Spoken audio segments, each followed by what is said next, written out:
people speak. We have only 1 hour to go. Okay. Madam Speaker, let me delve. I am not the one determining. Written eulogy.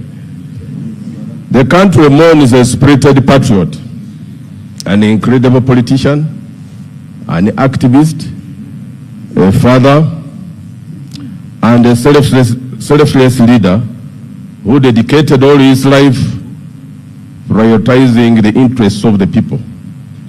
Honorable Muhammad Ssegirinya, fondly known as Mr. Update, has left an indelible mark on the people of Kawempe North and Uganda at large. His journey from a casual, energetic, social media enthusiast to a member of parliament was nothing short of an inspiration.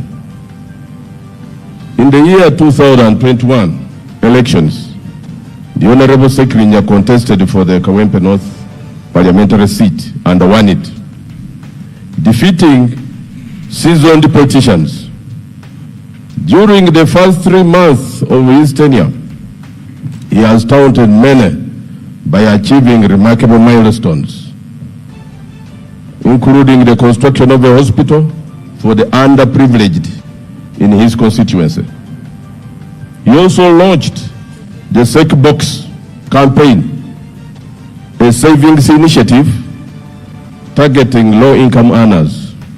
By promoting a culture of saving, the initiative has uplifted thousands of struggling families and has become a cornerstone of his legacy, Madam Speaker. His passion for social justice, rooted in his upbringing and personal encounters with injustice, saw him protest over unfair taxes and unjust government policies.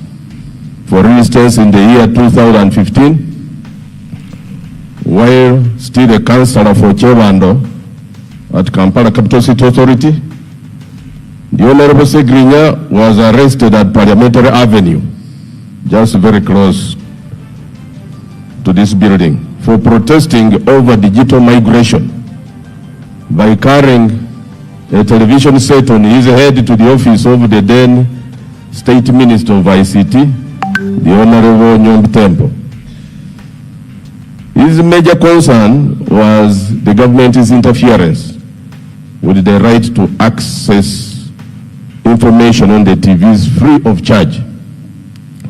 The Honorable Ssegirinya argued that it is government's role the world over to give information to people without any cost, whereas less privileged Ugandans were to be cut off on air for not buying decoders following the digital migration policy. We appreciate him. And Madam Speaker, may his soul, the soul of our beloved colleague, settle in eternal peace. Thank you. Youth, Minister of Youth.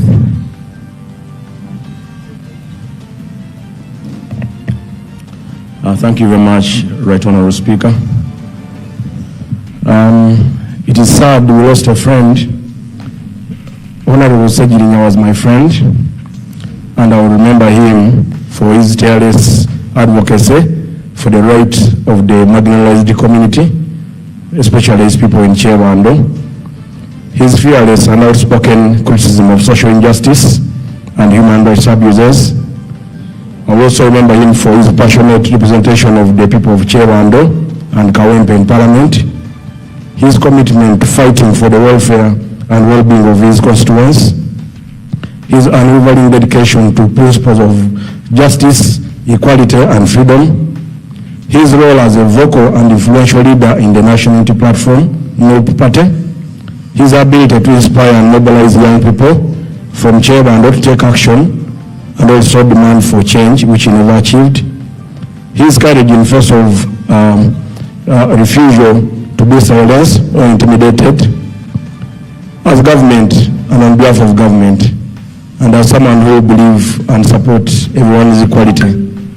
I apologize for all the mismanagement that could have happened during his life when he was on earth. And I believe we should do better. We should do better going forward. We should allow criticism where need be. And I pray his soul rest in peace. Thank you very much, Honorable Speaker. Thank you, Mehdi.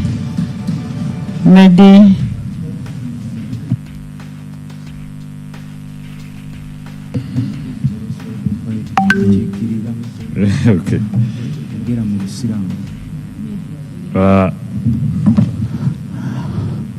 Honorable Mehdi.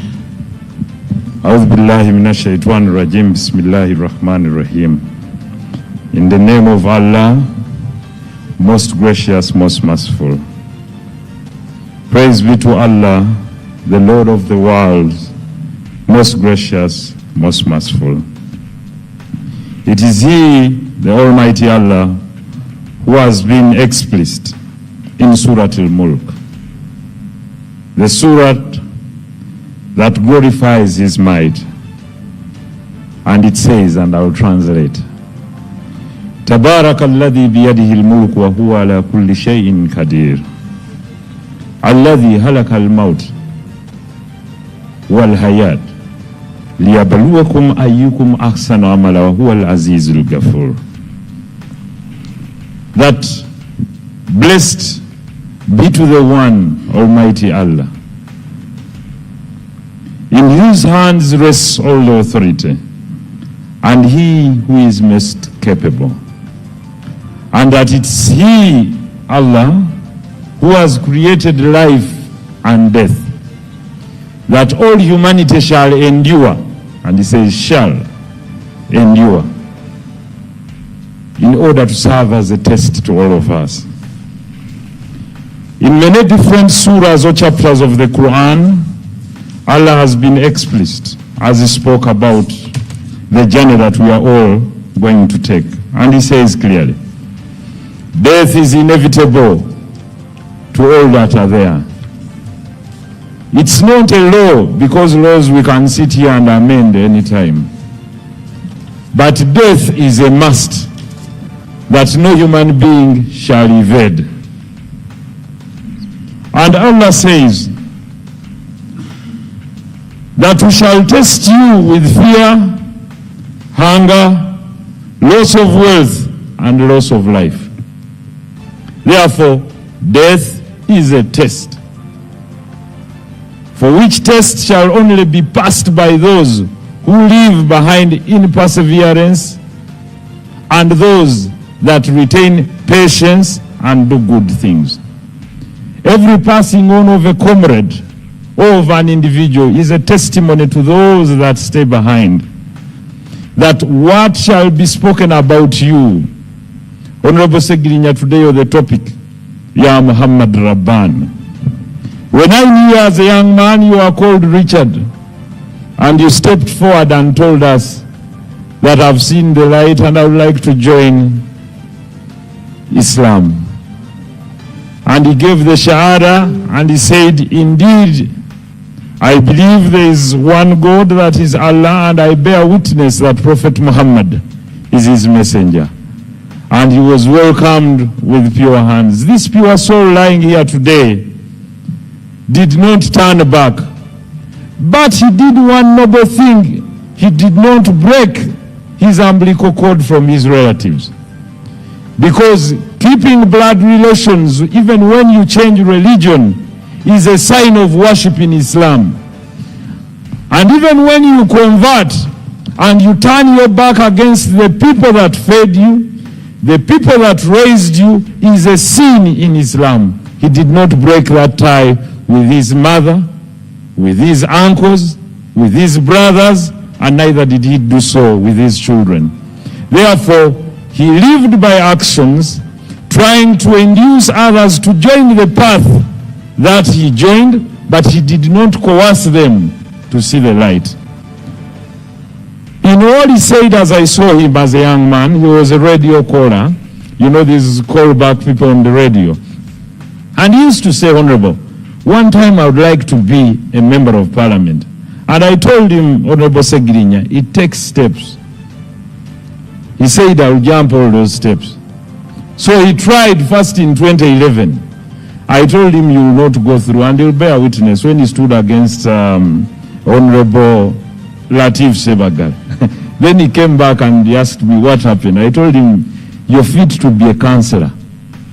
Then he said in 2016, I'll vie to be a councillor. Now I'll follow, I'll heed to your advice. Indeed, he heeded too. He went and contested and tried to seek the FDC party ticket to no avail. He came back to me and jokingly he said, I have no ticket. I told him it's not the ticket, it's the people. Go to the people.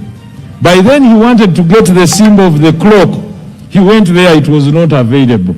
On the first nomination day, he came back and said, I don't have the clock. I told him, go and pick whatever symbol is there. He chose the table. Then he said, but I'm too short. People will think I'm a joker. I told him, use the table to your advantage. Fabricate a table, go to every trading center and stand on the table. And tell the people when things go wrong, I'll stand on this table and you'll see me as high as possible, passing on your message. Indeed, finally when, and on a lighter note, finally when everyone had realized that Ssegirinya was taking this vote, the FDC candidate moved around with the microphone saying, I'm Ssegirinya Muhammad, please vote for me, I'm the one with the symbol of the key. So Ssegirinya ran back to me and said, there is something wrong. This person is saying he's Ssegirinya Muhammad, but vote for the key. You know the symbol of the key. So I told him, get a microphone and go back with the table everywhere and tell them it's me, Ssegirinya Muhammad, the one on the table. Indeed, he did so, and he came out to be victor as an independent for the first time.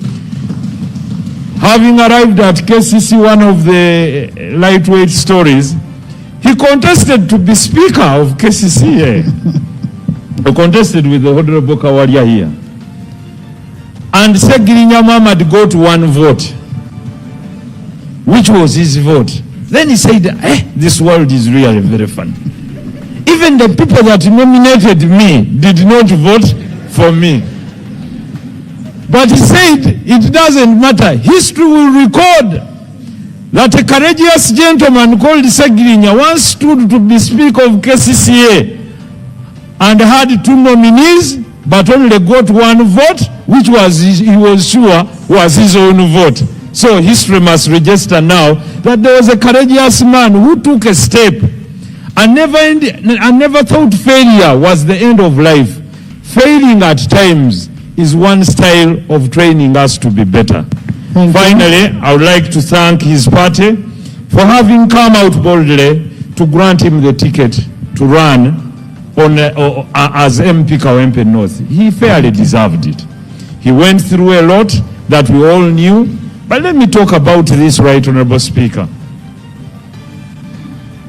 The discretion of court in granting bail. I pray, and I would like to address this to all politicians. Please, let us not try to interfere with the works of courts of laws in using their discretionary principles in adjudication of court matters as regards matters of bail. Because bail is one of the rights, is one of the processes where people acquire a free and fair trial.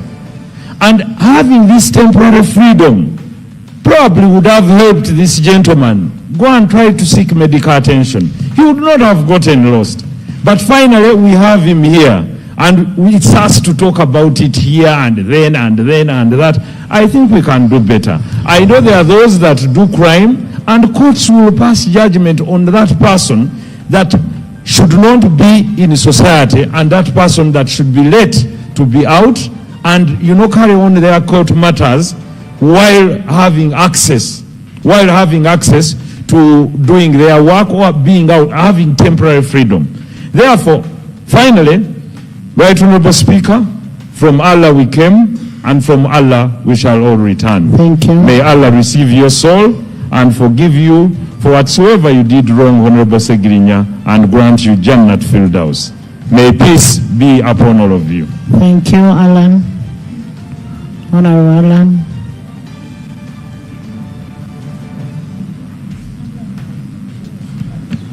Thank you, Madam Speaker.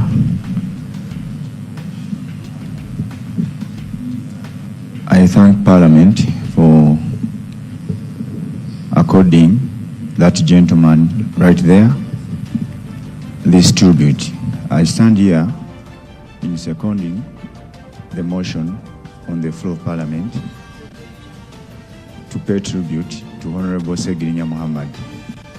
Madam Speaker, the gentleman who is standing there,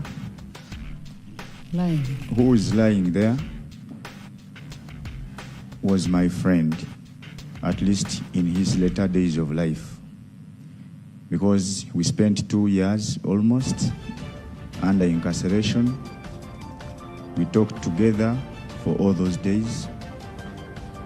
We talked about so many things with him.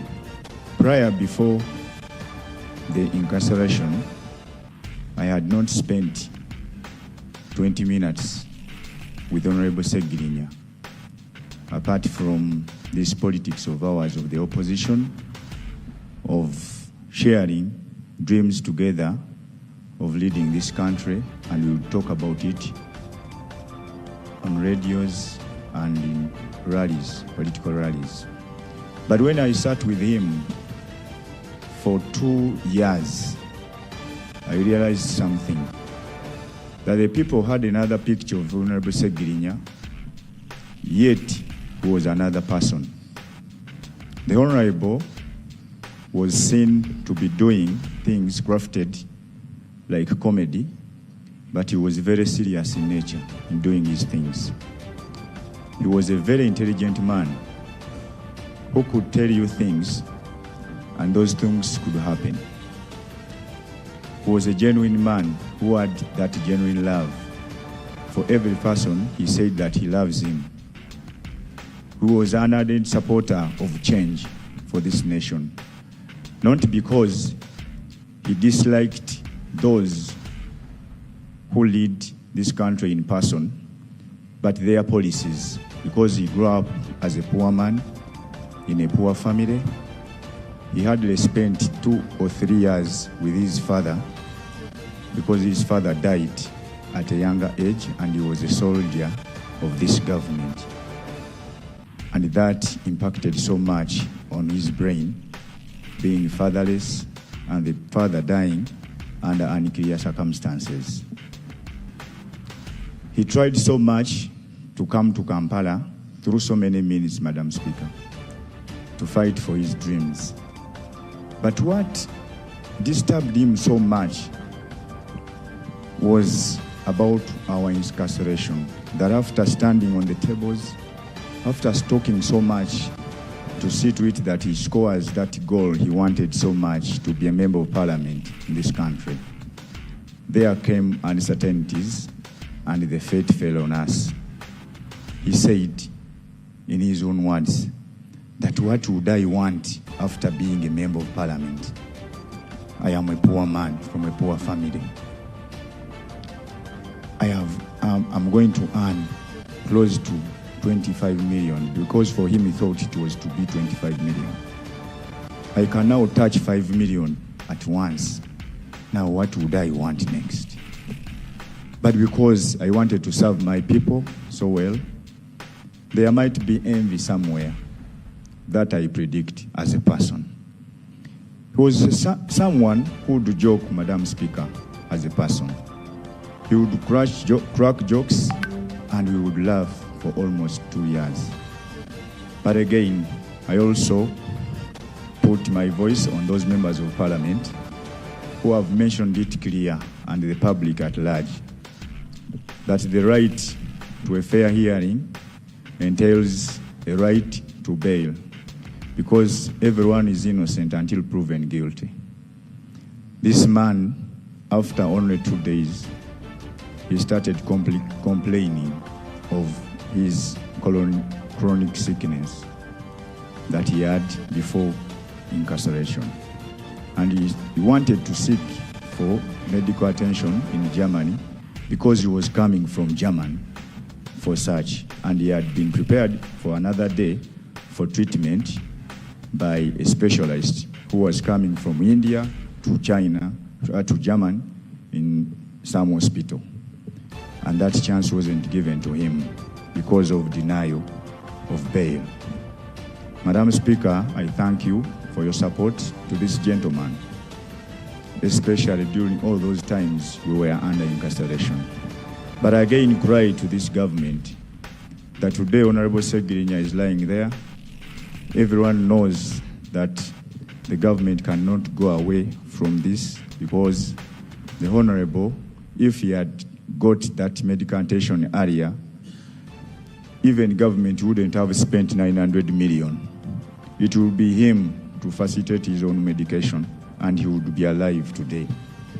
But because of that and such politics that we have in this country, that is why that gentleman is lying there.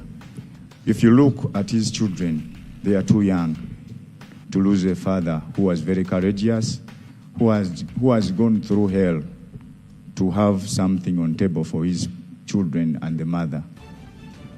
Madam Speaker, it should come from all voices of courage, whatsoever the party you belong to call for better leadership of this country in a united way. Honorable Ssegirinya, we shared so much, we talked so much in person. I know that you went to God an unsatisfied man because it wasn't your time to go. But because of politics, you have gone. Rest in peace, Honorable Ssegirinya.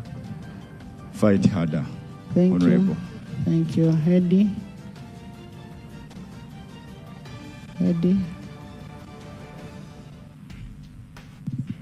Right Honourable Speaker and colleagues, thank you very much.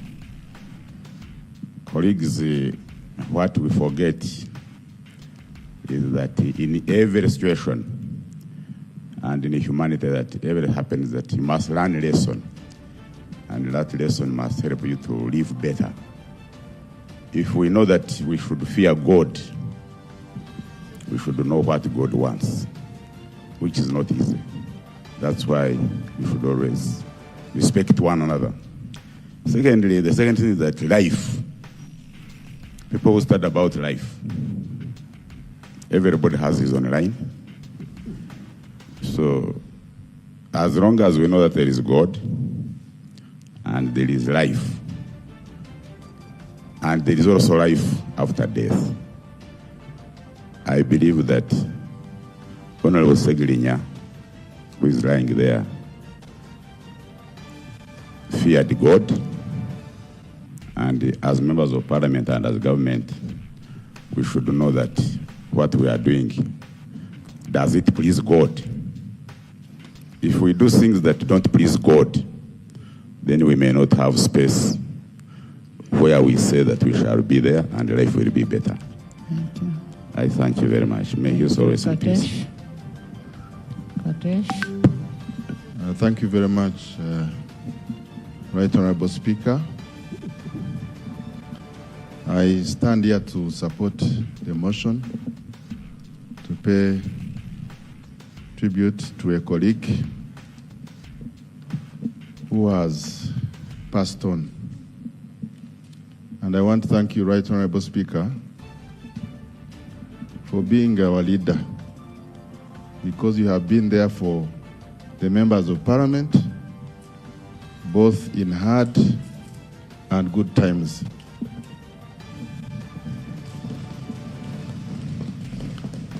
You have not abandoned your members. I want to extend my condolences to the people of Kawempe, whom he has been leading, and to the parents and relatives. Death is non-partisan. We have lost a colleague, and I really thank members who have come to pay tribute, because it's all our journey, regardless of our disagreements on this earth. I did not know Honorable Ssegirinya so much. We just met in Parliament here. But the impact he made on the people of Kawempe, and all of us who followed the news yesterday, I think very few of us can summon the kind of attention that he received. In one way, I want to thank my friend, the Honorable Minister, Honorable Baram, for the statement you have made, because I think you acknowledge that there could have been some learning points for us that we should pick as the people of Uganda, so that we can live in harmony amidst our disagreements and be respectful to one another. I thank him for the work he did, and to the people of Kawempe, I think you will remember him for the good things he has done, and let us continue to be there for each other as members of Parliament, because we represent the people of Uganda. May his soul rest in peace. Thank you, Haji Idi. Haji Idi Baka. Then we have Honorable Mpoga Hassan. The chairman, you'll speak later. Thank you, Right Honorable Speaker. And honorable colleagues, I join the rest in supporting the motion that pays Let's have tribute 2 minutes. to our colleague, Honorable Ssegirinya. On behalf of the people of Munya County South, behalf of the people of Soga, and on my own behalf, I rise to pay tribute to the distinguished servant of the people. But Honorable Speaker, personally, I did not spend a lot of time here with Honorable Ssegirinya. I surely don't have a lot of history and story to tell about Honorable Ssegirinya, but I have, just like any other Ugandan, been following Honorable Ssegirinya as a common man of the people, as a servant of the people, and as a councillor, just like the motion has stated, his service to his people. Right Honorable Speaker, being born is an opportunity, but death is a must. And every one of us here has to travel this journey, because death is a journey that has to be traveled by everyone. Now that Honorable Ssegirinya has traveled his journey, and today we are here paying tribute to what he did for his country. I want to say this on behalf of my people and to say, may his soul rest in eternal peace. Thank you. Inna lillahi wa inna ilaihi raji'un. Thank you. Thank you. Thank you, Madam Speaker. Madam Speaker, I rise to join you and the House and the country in paying tribute to a son of Uganda, the Honorable Ssegirinya, who passed on. Madam Speaker, I never got an opportunity to interact with the Honorable Ssegirinya, but I was a keen follower of all his works from around 2016, after he had become a councillor.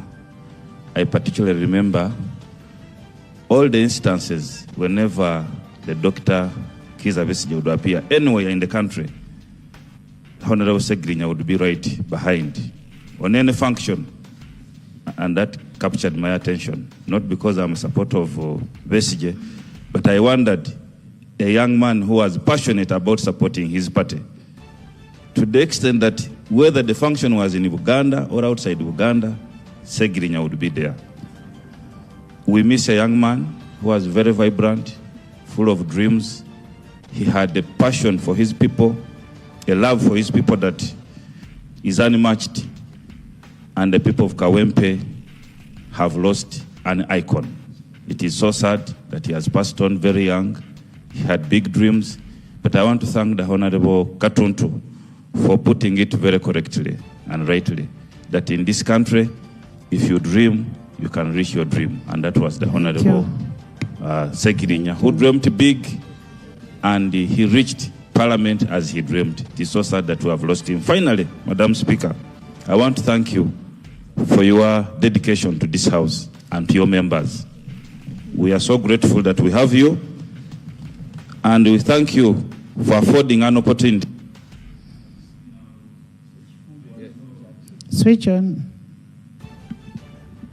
I want to thank you finally for granting an opportunity and for convincing the family, because the Islams normally don't allow this.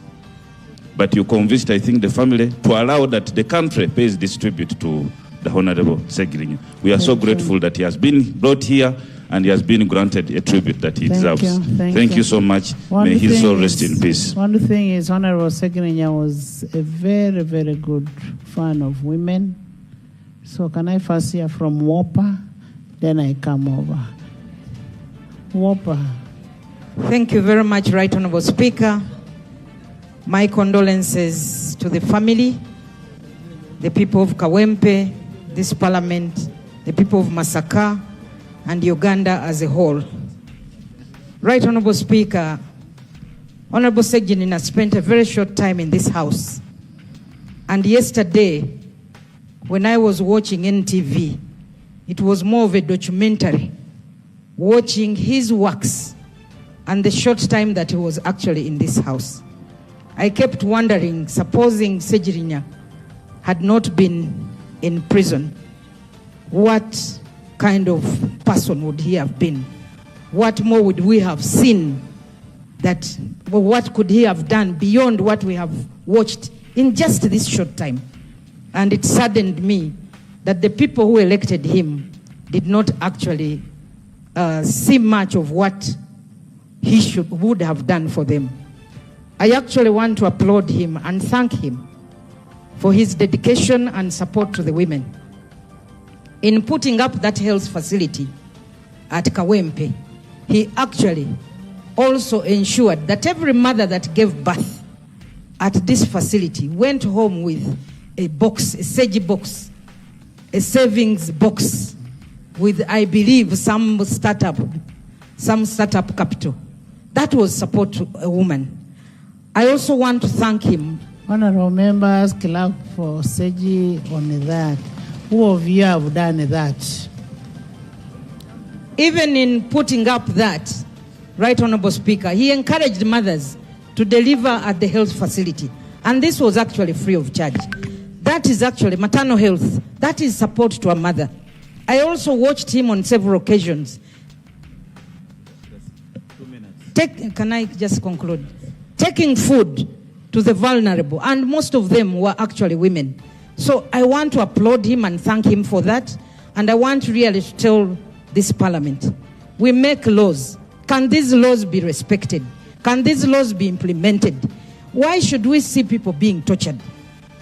When we have the Anti-Torture Act, it's clear that there is torture, and this law must actually be implemented. Access to health care is a right that should not actually be denied. And Right Honorable Speaker, arresting people, can we plead? The police, people should be arrested, but with dignity.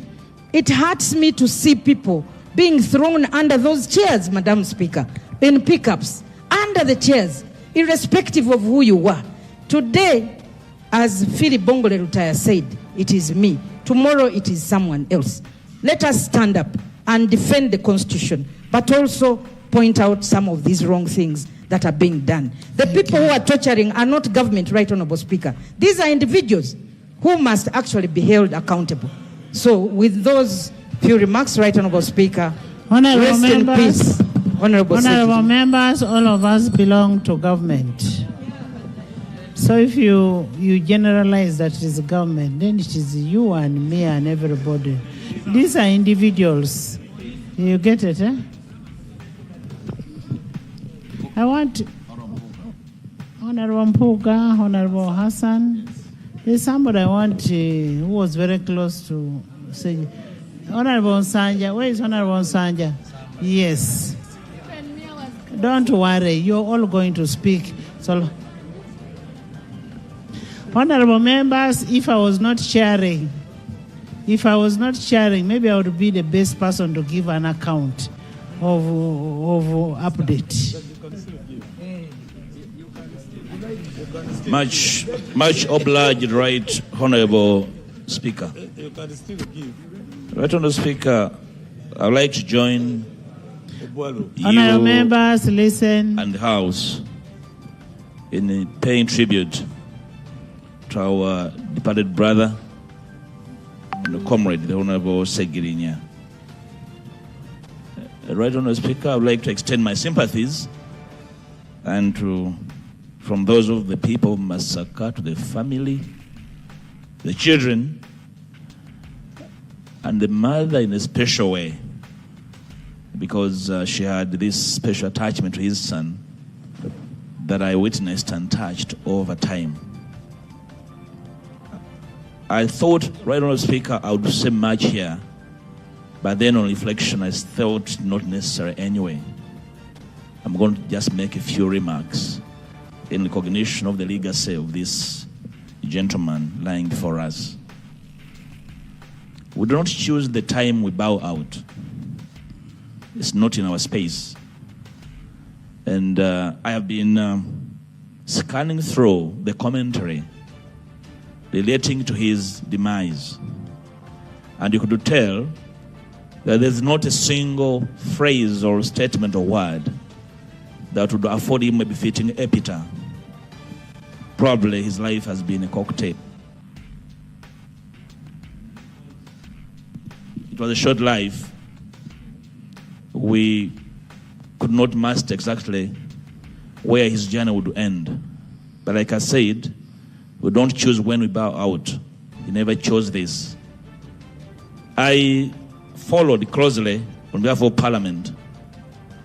Then as leader of the opposition when he was arrested, I followed him and his brother, the Honorable Ssegirinya, through the challenges in prison, falling sick. Ssegirinya, I beg your pardon, right, Honorable Speaker.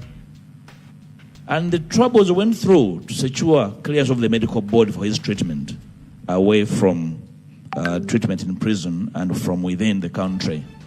I want to thank you, right, Honorable Speaker, for the effort. At one stage, the right Honorable Speaker had to do a money hand for members of the medical board to convene and clear the treatment of Honorable Ssegirinya. It was tough. It was tough, and we were losing time. We were losing time, and he had to be driven to the tarmac for emergency treatment. Suddenly, his illness and eventual demise exposed our systems. The state system as being weak and porous, incapable of a coherent investigation to give a decent man justice, incapable of a decent prosecution, the entire exercise in which he was being prosecuted tainted with a lot of inconsistency, and you could feel a sense of, revenge and retribution, this whole thing. And for me, that should not be part of our life. I'm glad the Honorable Minister for the Youth has made a commitment. I want to see you follow through that commitment. That, Madam Speaker, I beg your pardon that I make these statements, that the hunting and hounding of the opposition must cease. The Honorable Ssegirinya had so many friends. And I want to thank his friends who stood with him in a prison and hospital. Even when he left prison, and some friends were questioning how he was released, yet they knew he was very sick. That for me was inhuman. Secondly, to thank the medical team at Nsambya Hospital, Dr. Sechitoleko and team, Lubaga Hospital, Sister Dr. Grace Nanyondo and the team. They did a great job. And of course, the team at Aga Khan Hospital. I visited Ssegirinya at Aga Khan, and I thought we had lost him. But the mother stayed strong, and the young man called Kasaga, who was taking care of him very closely. I found them desperate. And the doctor at Aga Khan asked me, but can't you manage this in Uganda? And I felt a sense of really shame. on my part. Right, Honourable Speaker, as I conclude, he's left us. And his departure has exposed the pettiness, the callousness, the emptiness, the insensitivity of politics and politicians, right, Honourable Speaker. And we need to learn from both sides of the House, right, Honourable Speaker. We need to appreciate that our sense of humanness should never disappear regardless of the disagreements that we find ourselves into. What became of our sense of humanity?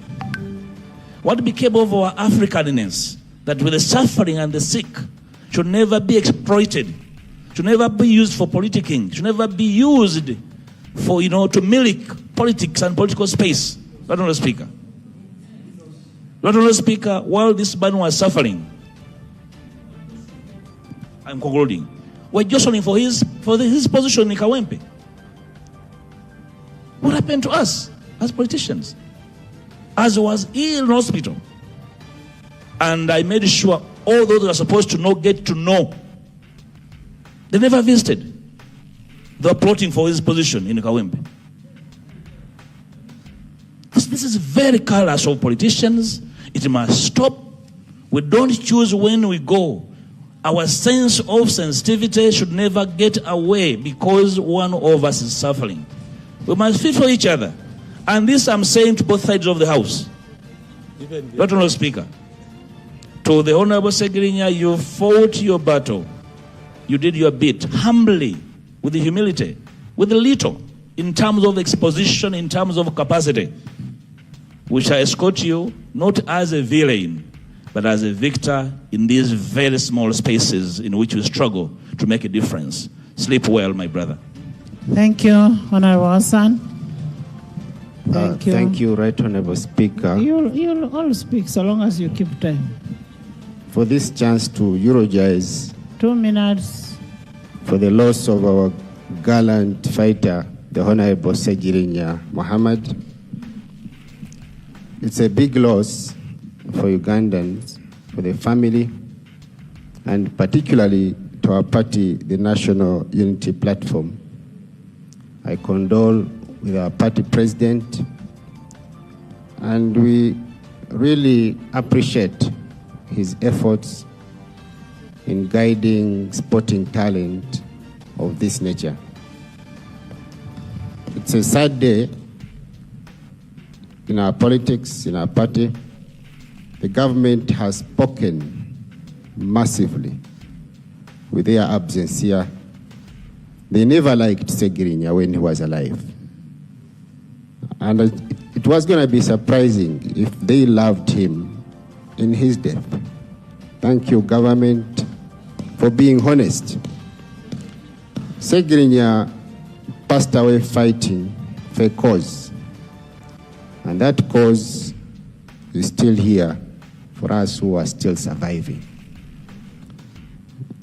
He was an activist fighting for the well-being of his people, and the people of Kawempe North will be forever happy with the contribution of the Honourable Ssegirinya to that part of Uganda, and in Uganda in general. Thank you. Thank you, Right Honourable Speaker. Thank you. One thing I should tell you, members, the country has lost Ssegirinya. The country has lost Ssegirinya. Yes, Hajat. Thank you so much, Right Honourable Speaker. Flavia. I join colleagues in paying tribute to our colleague. And first, Right Honourable Speaker, I'm surprised that we are not ashamed to come out and brag being part of government, while we know that many times the executive has arrested our people unfairly, while we look on helplessly. Even when we don't believe with them, we just look on helplessly. Right Honourable Speaker, we know members of parliament many times, we give out money to people that approach us. Government trumps up charges against our colleagues just because someone gave money to someone and then they say he sponsors a killing of people, 50,000 shillings. We should be ashamed to own up such things and say we are part of government, because I know we here do not condone that as Parliament. I would like to remind colleagues, probably some of you missed this, that the man lying before here, while he lived, one of his highlights, I'm being quick because of the time, he led a team of people that were mourning loss of a child to a father that had deserted a mother with his child and dropped the body to a father and told him, you deserted the child all his lifetime, now take care of the body. That's the man that is lying here. He associated with people through thick and thin, whatsoever the circumstance that they were. Right Honorable Speaker, this Parliament should disassociate itself from the ills of the executive. They arrest people that they know that they are innocent. They only arrested him and incarcerated him just to silence him. They knew he spoke so loudly outside, and they knew how dangerous he would have been if he had been left in Parliament. He said we should not say that he's going to rest in peace. He willed we say that he should continue fighting hard. Comrade, fight hard. We shall fight on. We are not going to rest until we secure the victor's crown. Thank you. One of the friends of Honorable Ssegirinya, Honorable Sanja. I know why I'm saying a friend. Thank you so much, Madam Speaker. First of all, Madam Speaker, yesterday when we received the disheartening news, on the passing on of our colleague, the Honorable Ssegirinya Muhammad, it was very, very unfortunate and so sad. Right, Honorable Speaker, I take the opportunity to thank you so much, together with the Parliamentary Commission, for organizing this special sitting where we are paying tribute to our colleague. Colleagues, death is a fact of life, and when it has come, it has come. We cannot run away from it. But I would want to take this opportunity, maybe because of time, first of all, to extend our heartfelt condolences and sympathies to the bereaved family, to the National Unity Platform, Kawempe North constituents, and also Parliament of Uganda upon the loss of our brother. Madam Speaker, allow me share with you two experiences in Honorable Ssegirinya life. The Honorable, right here, when he came to Parliament, he was surrounded by several petitions in regard to his academic qualifications. And I closely monitored the matter because I was a friend. I want to go on record thanking the office of the LOP, which was occupied. Switch on. I want to go on record thanking the office of the Leader of Opposition, occupied by the immediate former Leader of Opposition, the Right Honorable Matthias Mpuga, the office of the Speaker, and the Uganda Caucus, where I am the General Secretary, because indeed we did a lot in regard to keeping Ssegirinya as a member of Parliament here, because then he was surrounded by so many petitions, as I said, in regard to his academic qualifications. But the experience I want to share with you people here is that Ssegirinya, and I want to allude to that fact, he was a bold and courageous person.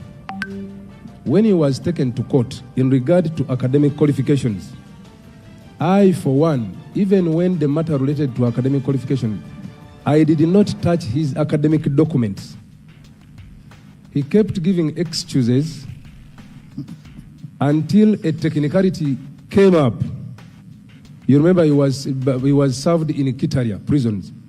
And the issue was whether or not service can be done through a prisons officer and not to the person themselves. So together with the lawyers, we confirmed and experienced a fact that is unbelievable, because the issue was on academic ground, but we were diverted, moved from that ground to a technicality. That was his boldness. Because the ground was he lacked papers in regard to the requirement for his nomination. But I can tell you, honorable members, the Honorable Ssegirinya here you see was a bold man. I remember thinking he was a comedian until the Secretary General, Council Louis Rubongoya, confirmed to me that he was just a brilliant man, because he himself also was following up the matter. Madam Speaker and honorable members, we lose a person who is very courageous to that extent. He has kept in Parliament here. The substantive matter of the petition was not handled, and the matter was decided on a technicality. This is the man lying here. All the grounds, particularly the one of academic, we did not even touch his senior 4, his senior 6, his academic documents. We didn't. He kept telling us, Honorable Sanja, the issue is not the academic ground, the papers. The issue is the technicality. I was in prison when these guys served me. They served the prison's officer and not Ssegirinya. You argue out that, not papers, not qualifications. Be serious. The other area of experience, Madam Speaker, I would want to share with you, if time allows. When Honorable Ssegirinya got some relief, heresy relief from the hospital and was discharged, when he came out, he insisted and he kept telling us that he would stand in 2026. Some of us were worried and probably praying for him to finish the term, because the health challenges were really very big. But he kept insisting that he would stand and win. When we talked to the family members, they also tried convincing him, look at your health, not the constituents. But Ssegirinya was very bold and very courageous, to the extent that he was even thinking about the 2026 election. This is the man. But the last appeal I want to make to the family members here, because usually, and I'm always sincere with myself when I decide to, the people of Kawempe North have been very patient with Honorable Ssegirinya, and indeed he was very appreciative. They never demanded for his representation here, because almost all the time he was in hospital. They never petitioned for whatever reason. Usually in such circumstances, you would find the family sitting where there is a by-election. The family sitting to try and forge a way such that they get a member probably to take on the term and finish this term. For example, I would appeal to the family. I humbly appeal, just in case such a thing comes up, let's be holy and give the people of Kawempe North, as well as Ugandans, to decide their fate on the representation. I thank you so much, Madam Speaker. Thank you. God bless. Honourable Member, thank you. We have a condolence message from the Parliamentary Circle. Enclosed is 1 million shillings from the Parliamentary Circle. I also have a condolence message from the Deputy Speaker of Parliament. Thank you. And then in the VIP gallery, we have the former Member of Parliament of Kawempe, Hali Haj Sebagala Latif, who was here with us in the 10th Parliament. Honorable Asumani, Seungu Asumani, Chairman Buganda Caucus.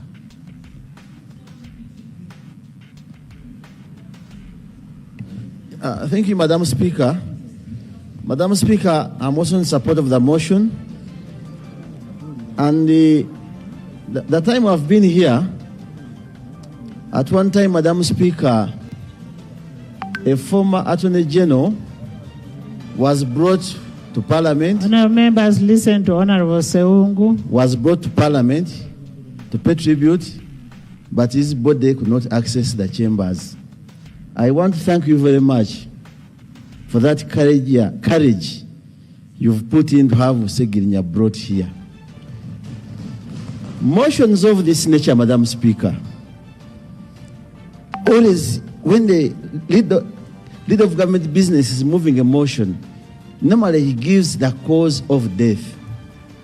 He will give you the medical history. For example, when you talk about Ssegirinya, what happened when he went to prison at the time he was bailed out. And it's not a surprise. That's why I'm thanking you. Of course, what could the Prime Minister give us here as head of government business? So her absence here is not a challenge on us. Because members of Parliament have been with since we began the 11th Parliament. Ever since these two members were arrested, we have always been together. And honourable members, I want to thank you for that spirit across board. Madam Speaker, I don't know how it happened. My former boss, the leader of opposition, Matthias Mpuga, my boss now, and the chief whip assigned me duties to see how Ssegirinya's papers would be processed. And I did that work very diligently under your guidance. I cannot forget thanking someone, a gentleman called Mr. Arthur Mugabe. Mr. Arthur Mugabe has always been in the opposition. He's among those people who was helping us to move all documents around. The clerk of parliament. The clerk of parliament. I used to call him several times about the challenges and the documents for Honorable Ssegirinya. The mother of Ssegirinya, the family, the legal team, Honorable Shamim Marende, Madam Speaker, is not around. They did a commendable job. Madam Speaker, I remember when I came to your office at the time of the arrest, I cannot...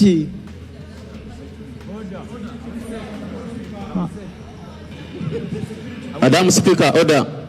We are not comfortable. You don't switch on the microphone and start talking. I cannot emphatically say what exactly happened when I came to you, but at least we did good work. I spent all the time, at least every week, I used to visit these people in prison.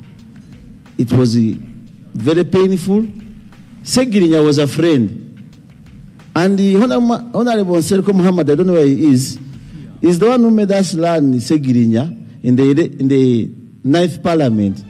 Whenever we were traveling out for sports, East African Games, Ssegirinya was moving with the Honorable Serko. That's how I think he got interested in joining politics and others. Clerk, whoever is drilling anything must stop. The House is sitting. Lastly, Madam Speaker, honorable members,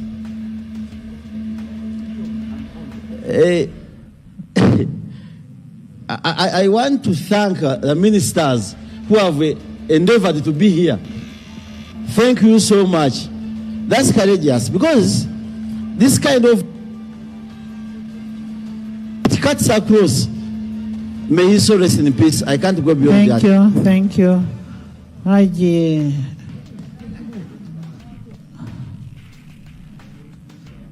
I want to thank you, and on behalf of the Muslim Parliamentary Caucus that I chair, I want to extend our deepest condolences to the family, and also to stand in support of the motion. Right, Honourable Speaker, I will not claim to know Honourable Ssegirinya so much, but what I can confirm is that we've been together for the last 12 years. When the Honourable Ssegirinya reverted to Islam, he came to my law firm. I am the one who made the deed poll. That made sure he comes from Richard to Muhammad. When he undertook to join political activism, he knew he needed legal rescue. And for all the time, he said he has had troubles with police and the courts. Even before he came to Parliament with the Honorable Ssegirinya there, they were very good clients in our law firm. Right, Speaker, when the Honorable Ssegirinya wanted to advance his education, because I had lectured in the Islamic University in the Faculty of Law, it is me who advised him to go and study from IUIU, and even helped to secure for him an admission. And I'm also aware that you've been also contributing to his tuition. But Right Honourable Speaker, how shall we remember the Honourable Ssegirinya? There are two things, and I'm happy that now the Minister for National Guidance is here. The only contribution we can make for the Honourable Ssegirinya is to withdraw all court cases against the remaining accused persons. I know, Right Honourable Speaker, I know that under the law, when an accused person dies, automatically the case will terminate. But remember, he had co-accused. And one of them is our colleague here. And it's really very apparent that up to now, and the others, they I think about 7 or 8, something like that. So the only way we can give justice to Honourable Ssegirinya is to withdraw unconditionally all the charges against the co-accused. Because, as we have said, there is really no evidence against that, and I am glad that the Honourable Minister was here to apologize. Secondly, Right Honourable Speaker, it is also important for us to appreciate where the Honourable Ssegirinya has come from and those who stood with him. When we were in popular resistance against life presidents under the leadership of the Honourable Mwanga Chivumbi, the Honourable Ssegirinya were the people that were amplifying our voices at that time, because we were opposed to the removal of age limit. Well, you people here, we are saying it should actually go. It was the Ssegirinyas at the time. As Ssegirinya has been my MP, because one of my families, one of my wives and the children stay in Kawempe, and he's been one of my MPs. We've been going to the same mosque in Kawempe and Bogo.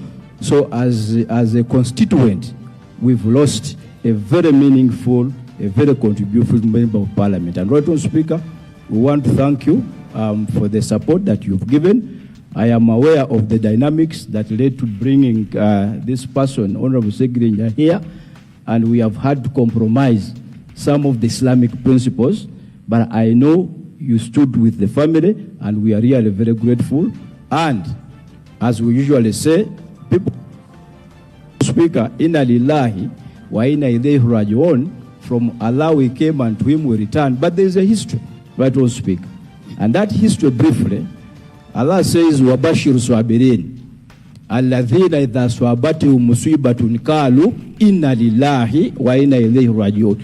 Give glad tidings to those who, when they are before such a calamity, remember that from Allah we came and to him we return. So, and I thought as chairman of the Muslim caucus, I would dedicate on that aspect why it is so. I thank you, Right Honourable Speaker. Thank you so much. Saba Christo. After Honourable Chivumbi, then we shall have our Saba Christo, the representative of the Catholic. Right Honourable Speaker, I thank you for this opportunity. On my own behalf and on the behalf of the Buganda Parliamentary Caucus, Honourable Ssegirinya, up to last month, for all his difficulties, he was subscribing to the organization. Right Honourable Speaker, a lot has been spoken about Honourable Ssegirinya that I don't need to repeat. But Honourable Ssegirinya, Right Honourable Speaker, how did he become an MP and why is he here?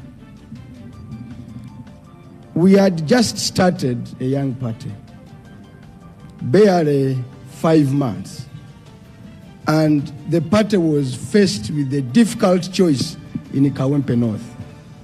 The incumbent MP, my brother, Honorable Latif Sebagala, was also seeking a re-election. The organizing secretary of the party, my brother Sulaiman Chidandala, was also seeking the party ticket. And the humble Ssegirinya. Now the party had a choice to make. But in one of the discussions, and I hope the president will excuse me for doing this, in one, Robert Chagulanyi Ssentamu of the National Unity Platform, in one of the discussions, and I think together with the Secretary General and the leadership of the party, we asked a fundamental question. What is the National Unity Platform for? And what does it represent? And whom does it serve? It boiled down, Right Honorable Speaker, it boiled down that the National Unity Platform was for the downtrodden, for the commonest of people. And we asked, who are the people that represent them? And there was no debate. Honorable Ssegirinya represented what the best of our party represented. And in virtue of that, a decision was taken to give him the party ticket. And from that, he became a member of parliament. So we would like to thank the president of the National Unity Platform and the leadership of the National Unity Platform for taking a bold decision that finally gave us Honorable Ssegirinya. Right Honorable Speaker, I've known him since he was a young man.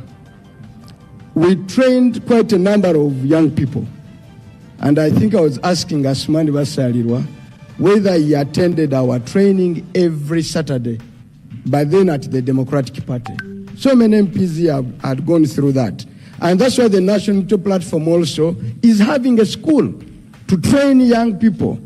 And there was an attempt by the authorities that be to close that school. The only way we can have more of the Ssegirinya is to pick them up and train them, mentor them, and give them to the country called Uganda. And we hope to continue doing the same. Lastly, Right Honorable Speaker, let's be courageous enough. Maybe Ssegirinya, would have lived longer had the authorities, and especially, let's be bold, had the president not intimidated the judiciary. President Yoweri Kaguta Museveni, General, he brought judiciary to the extent that the judicial officials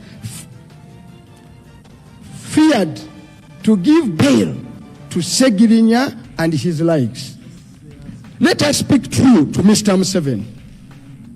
Let us speak true to the powers that be, that what is given in the Constitution cannot be taken away by a declaration. Uganda cannot return to the days of Idi Amin.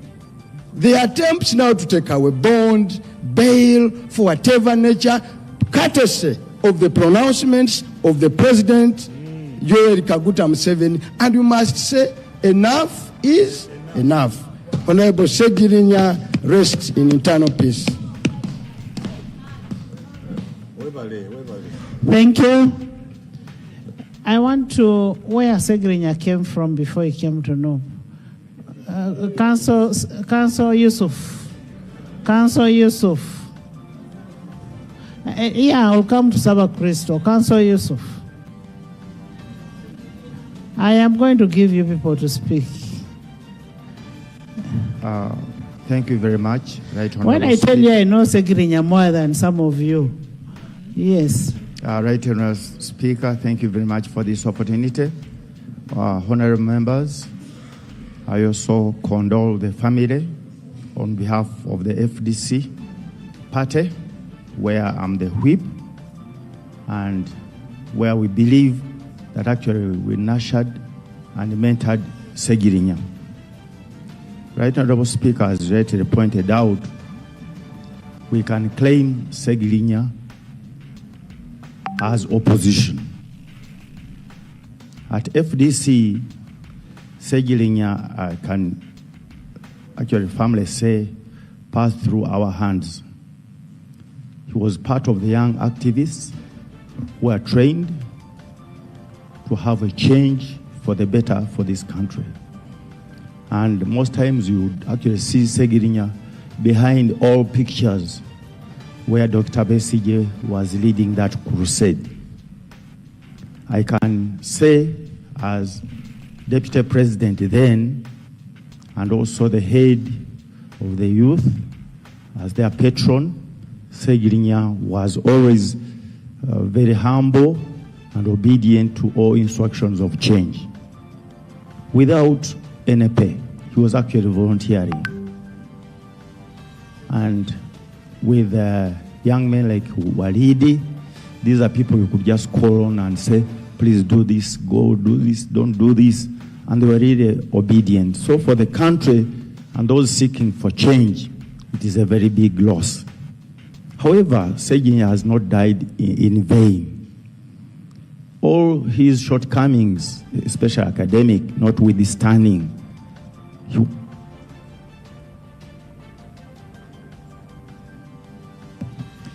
was always available for the poor and needy.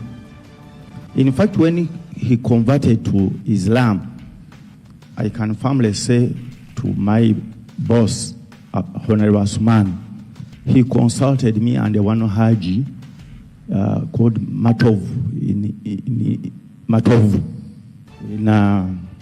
Wandegea. And he said, I want to convert to Islam because this faith is for the poor and needy. I said that cannot be the only consideration. You should also think about hereafter. I said, no, let me start with that. So when he started that school, he also contacted me through a doctor called Dr. Umar, who is at that hospital opposite the golf course near Fairway. And he said, the little money that I've gotten, I want to put it in this hospital for the poor. So I think, as the Right Honourable Speaker pointed out, we fail to address that. We're all seeking for votes for self-aggrandizement. But you can see a man with a poor background, but thinking about the community. Inna lillahi wa inna ilayhi raji'un. On behalf of the FDC, we shall miss him, but we shall carry on with the crusade that he anticipated to see, and we promise change will come. Francis, then Lucy.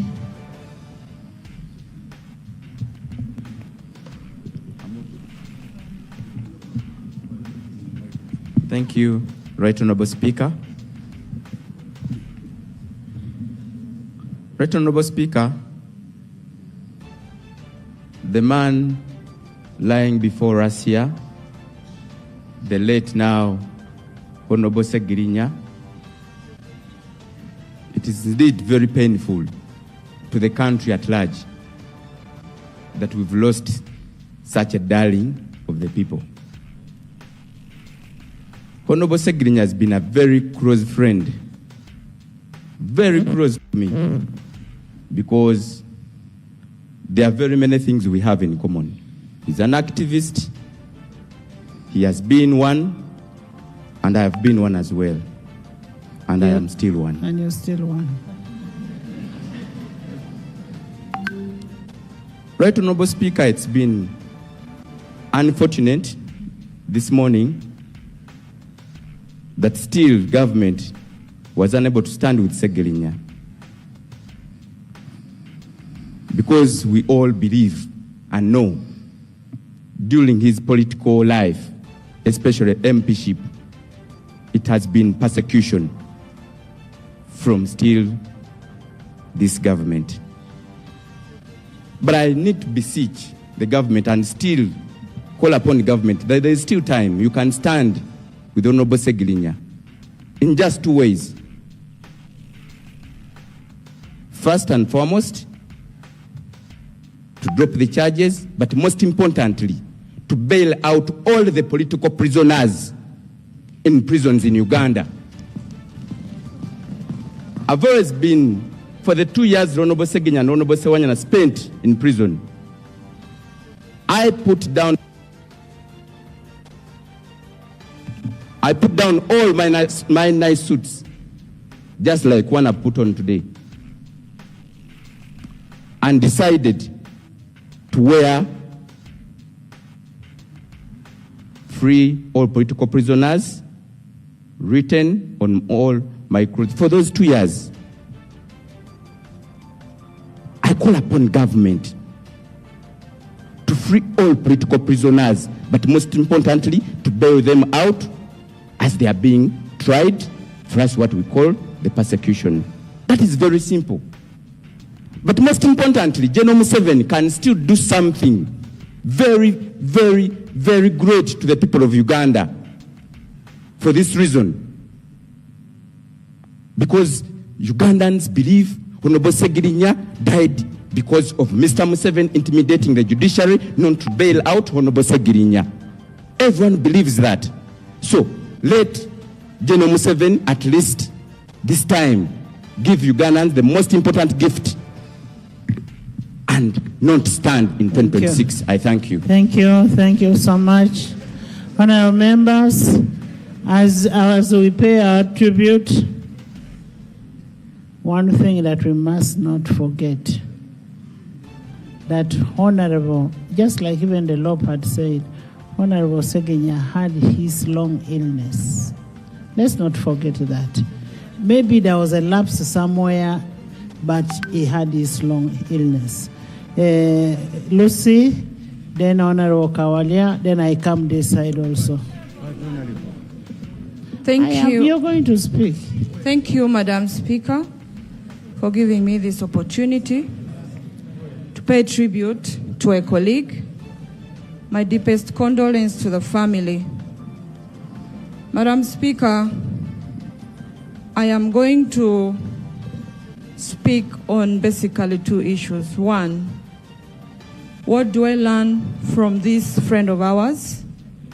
When God gives you an opportunity, use it to the fullest. You don't need 100 years to make a change. And that is exactly what Honorable Muhammad did.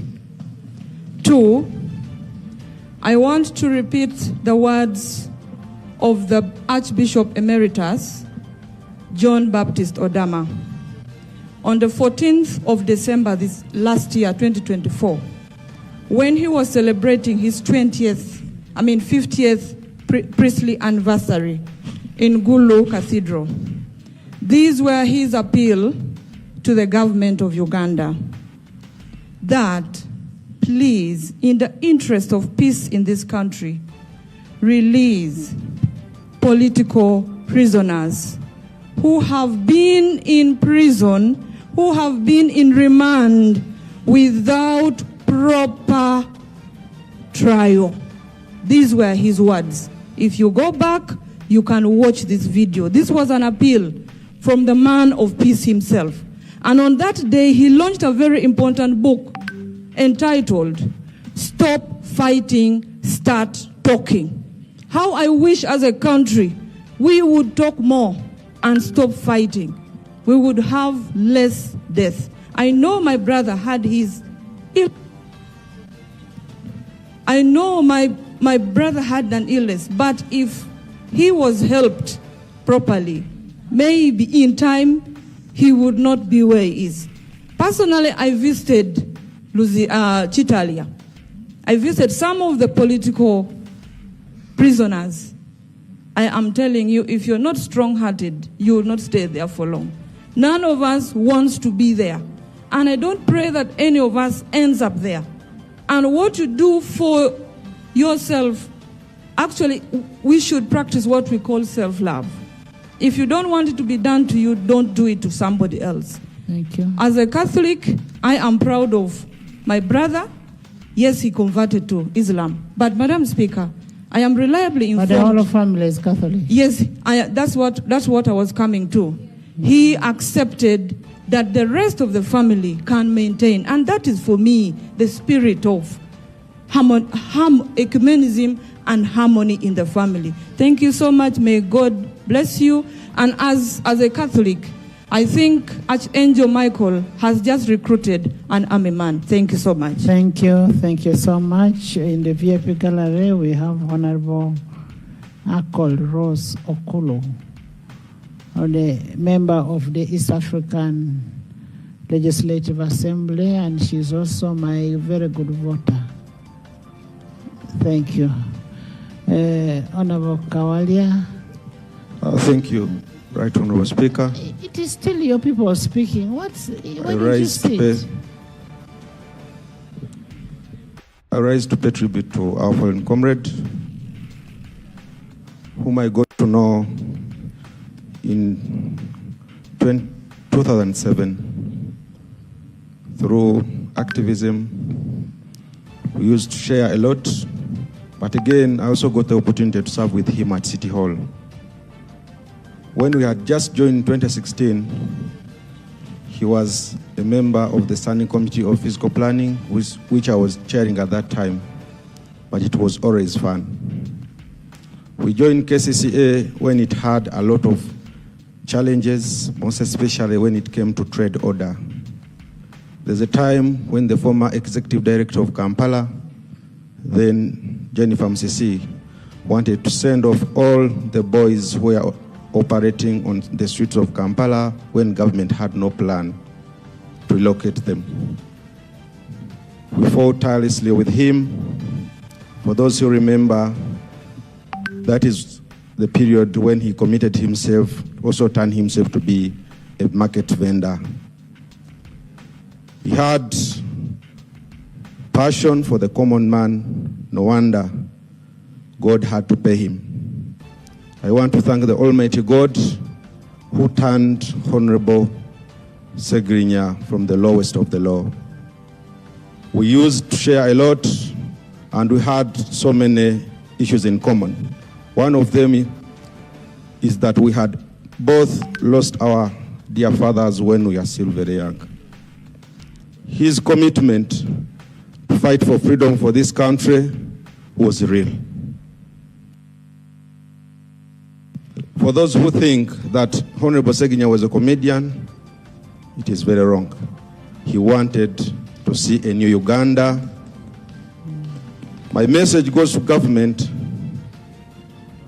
because we all know what transpired. Honorable Ssegirinya went to prison so many times. He was not charged for theft. He wasn't charged for defilement, but he was always being charged for fighting for the common man.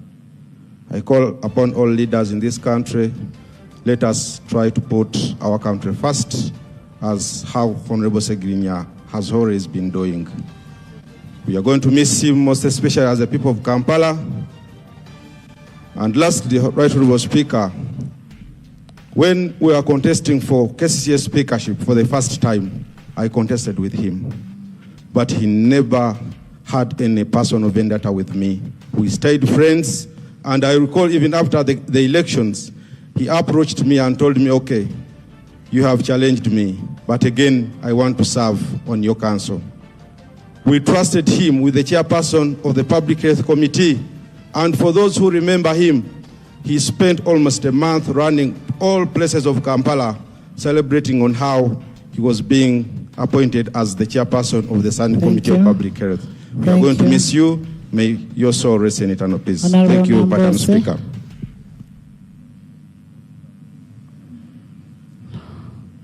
Honorable Nambose, then we can have Honorable Kinovere, Honorable Macho, Honorable Ivanda, Propua, then the Minister. Thank you, Right Honorable Speaker. Right Honorable Speaker, I stand to support the motion before this House. And I want to appreciate you, Right Honorable Speaker, for appointing this day and time to give Parliament a moment to send off our brother with honor. Right Honorable Speaker, I stand here as one of the MPs who has been sick most of this term. And I want to thank you, Right Honorable Speaker, for standing with us and making sure that we get treatment both locally and internationally. Right Honorable Speaker, some people think that it is fun to travel for treatment, especially people outside there.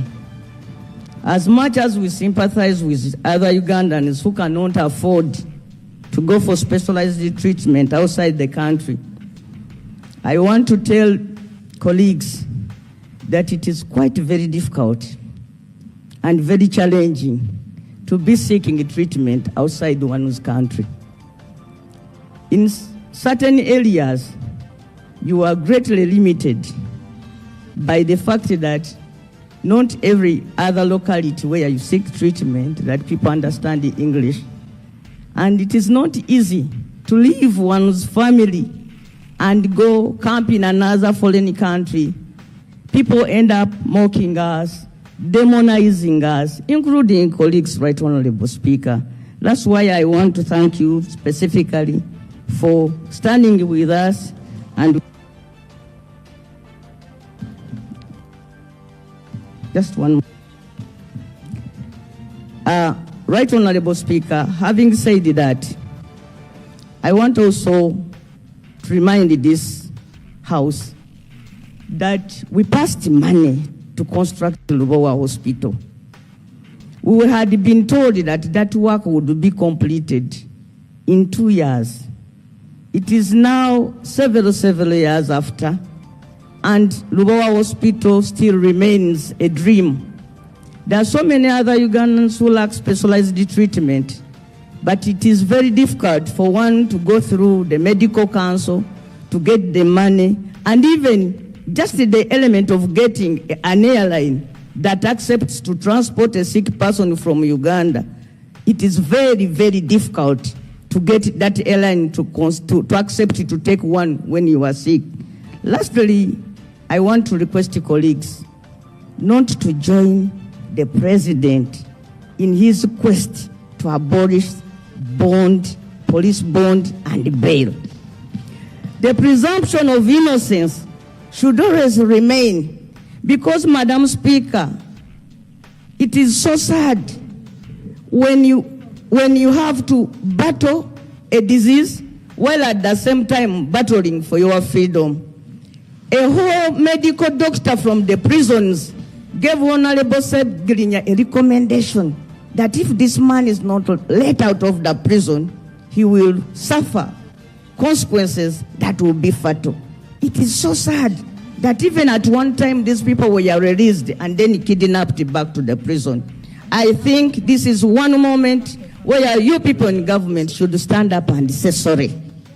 I understand Muslims, when they are going to be buried, they even call those people.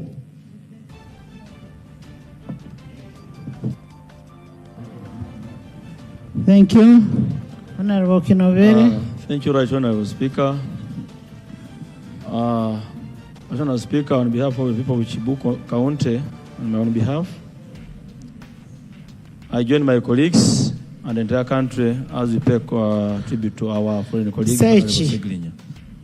Right Honorable Speaker, personally, I knew Honorable Ssegirinya the moment we joined the 11th Parliament. But initially, I could follow his political issues because he's my area MP in Kawempe, much as I don't represent Kawempe. Speaker, when we came here, Honorable Ssegirinya asked me something. Actually, that day was with Honorable Bashir. He came to me and asked me, Honorable Chinovere, I hear you have a hospital. I want to put up a small hospital for my people. And I was like, isn't this a way of Honorable Ssegirinya, because I've been following you? He said, no, I want to come and visit your hospital. I want to benchmark. I wasn't hesitant. He visited my hospital. When he came to my hospital, he said, no, this is what I want something simple. This is too big for me.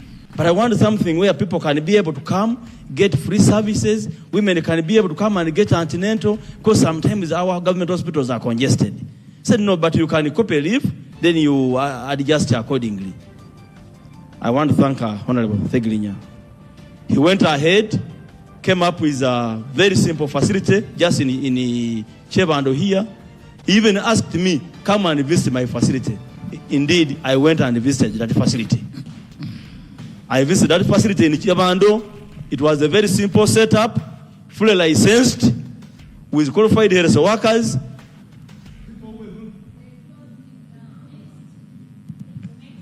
Just only 1 minute. People who were going to that facility, they were not only opposition, it was about service delivery. So I pray that however the technical person was managing that facility, we should not kill it, let it remain there to serve our people. Thank you. Sickness has no border. National Speaker, we continue to pray that may his soul rest in eternal peace. Thank you, Macho. Thank you. Madam Speaker and my colleagues. We are going to reduce to 1 minute. Madam Speaker and colleagues, I'll speak in the Busia style. Madam Speaker and colleagues, I join my colleagues and the rest of the country to pay a tribute to the lost hero. Honorable Ssegirinya was a great friend because he had character of the people of Busia border. I would say so because he was a leader who had qualities that voters want. Madam Speaker, you have given me 1 minute, but in Busia, heroes don't die. Honorable Ssegirinya, Honorable Update, I want you to update God about this question. That Uganda, we are a country which in this century, we are still talking about denying our people bail and bond. Honorable Ssegirinya, the second update to God, tell him that this is a country which is still taking civilians in military courts. Honorable Ssegirinya, update number 3, report to God how you have been belonging to a mingled political party which is not organized. Honorable Ssegirinya, lastly, I want you to request God to bless the Speaker and the Commissioners for the support they have given you. And also request God to allow the Speaker to be the second National Vice Chairperson for our party because of her good heart. Lastly, Madam Speaker and my colleagues, words of living people when they are dead must be taken seriously. Madam Speaker, Honorable Ssegirinya, when he was still alive, there are some people on his grave. Those people are now crying more than the relatives of Ssegirinya. Moreover, Ssegirinya, before he died, he told them, you authored a letter saying, I am not sick, don't step on my grave. Let's have order. The words of Ssegirinya must be taken seriously. Can you all sit? Yes. You are for protection.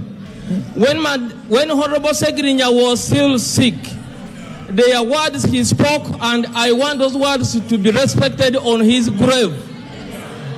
Madam Speaker, Honorable Ssegirinya, there are some people he listed in his party that they should never step on his grave because they ushered a letter saying he's pretending that he is sick. These people should not step on the grave of Ssegirinya because I saw them yesterday, Madam Speaker, when they are crying more. Why are they crying more than the relatives of Ssegirinya? Thank you. Why are they crying, Madam Speaker? Honorable I therefore request the imams who will lead the prayers to ban. Honorable Banda. Honorable Banda. Honorable Banda, I'll give you Semakula. Thank you so much, the Right Honorable Speaker and honorable colleagues. And on behalf of people of Untoroko and Rwenzori region, I also join colleagues in paying tribute to our fallen comrade, Honorable Ssegirinya. The Right Honorable Speaker, I want to thank you in a special way for standing with your members. You are a very exceptional leader I've seen in this country. May God bless you. Amen. And two, the Right Honorable Speaker, Can we have I came order? Parliament. I joined Parliament. I was in the 10th Parliament. Thank God that now I'm in the 11th Parliament.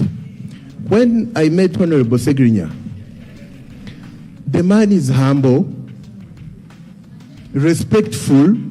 I didn't know about it because I used to see him on TV. I knew that he's chaotic. But when I met him here, the man was humble, respectful. You can't believe that was Ssegirinya we used to see on TV. So it means the man lived a humble life, sense of humor, which really I call upon all of us as members of Parliament to be humble. And down to earth. And down to earth. And two, constructing or setting up a health facility. That Honorable Speaker, some colleagues give reasons that I'm a first time in Parliament, you haven't known what to do. But Honorable Ssegirinya proved that statement wrong. That within few months in Parliament, he had to do something that was very impactful to his people. And lastly, it's about women. The Right Honorable Speaker, in this country, women are really suffering. Many families are being led now by women. Even in my constituencies, I've focused more on women because women are taking the burden. So focusing on women, empowering women was the way to go. And lastly, the Right Honorable Speaker, despite our political differences, but we are one family. We are one people. We should never at one time see each other as enemies. For me in this Parliament, even the opposition, we are brothers, we are sisters. Never at one time shall we look at each other as enemies, because we are Ugandans, we are leaders, we have one family Parliament. I wish my colleague, a comrade. Thank you. Actually, because of the way we work in Parliament, yesterday, when you didn't see the leader of opposition, I deployed the leader of opposition all day in Zambia. I mean in Rubaka. So somebody will say, why was the leader of opposition not there when they are passing the national budget, national development plan? But it's because it was deployed. I have heard those sentiments. Yes, Propua. Thank you very much, Right Honorable Speaker. Right Honorable Speaker and honorable colleagues, as we send our condolences to the family, the party leaders of where Honorable Ssegirinya belonged. Propua is Honorable Tinka Simire Barnabas. We are here with a heavy heart about the death of our colleague, Honorable Ssegirinya. Honorable Ssegirinya, we met in Chevando, where I do some business, and he was consulting. I love your style of leadership as a member of Parliament, belonging to a party, and you are able to tell them the truth. And he said, I want to join you. I told him that you are most welcome, but you have to do ABCD. I told him you have to prepare yourself to actually be that member of Parliament who will not be compromised when you come in Parliament.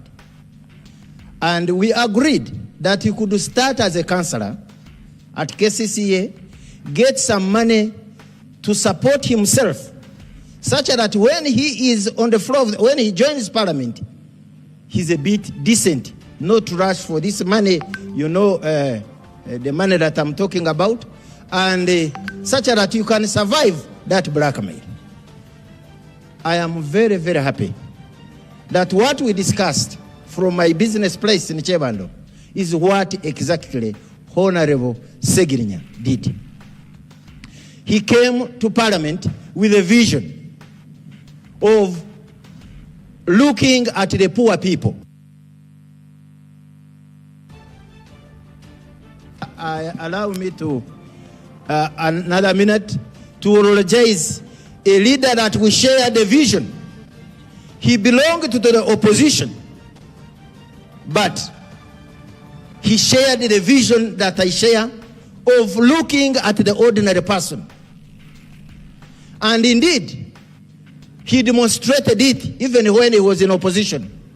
Right Honorable Speaker, I am saddened that he is dying in the crossfire of intolerant politics, where he would have received medical attention and he was denied bail, even when he cried that he should be allowed to go for treatment. That's very, very sad. Even when we say he has not been killed, in law there is a principle, thin sick principle, where you must explain somebody who is weak when he disappears in your hands.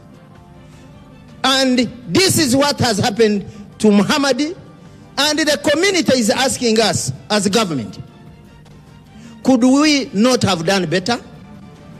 I know, Right Honorable Speaker, Parliament did their best, but you did it too late, because this man required that treatment at the right time. It was too much already on him that you were just now literally like wasting resources because the time had run out. I will pray going forward that government should be sensitive on the rights of people they have sent on remand. If they seek bail to go for treatment, they must know that bail is part of Article 28 Switch on.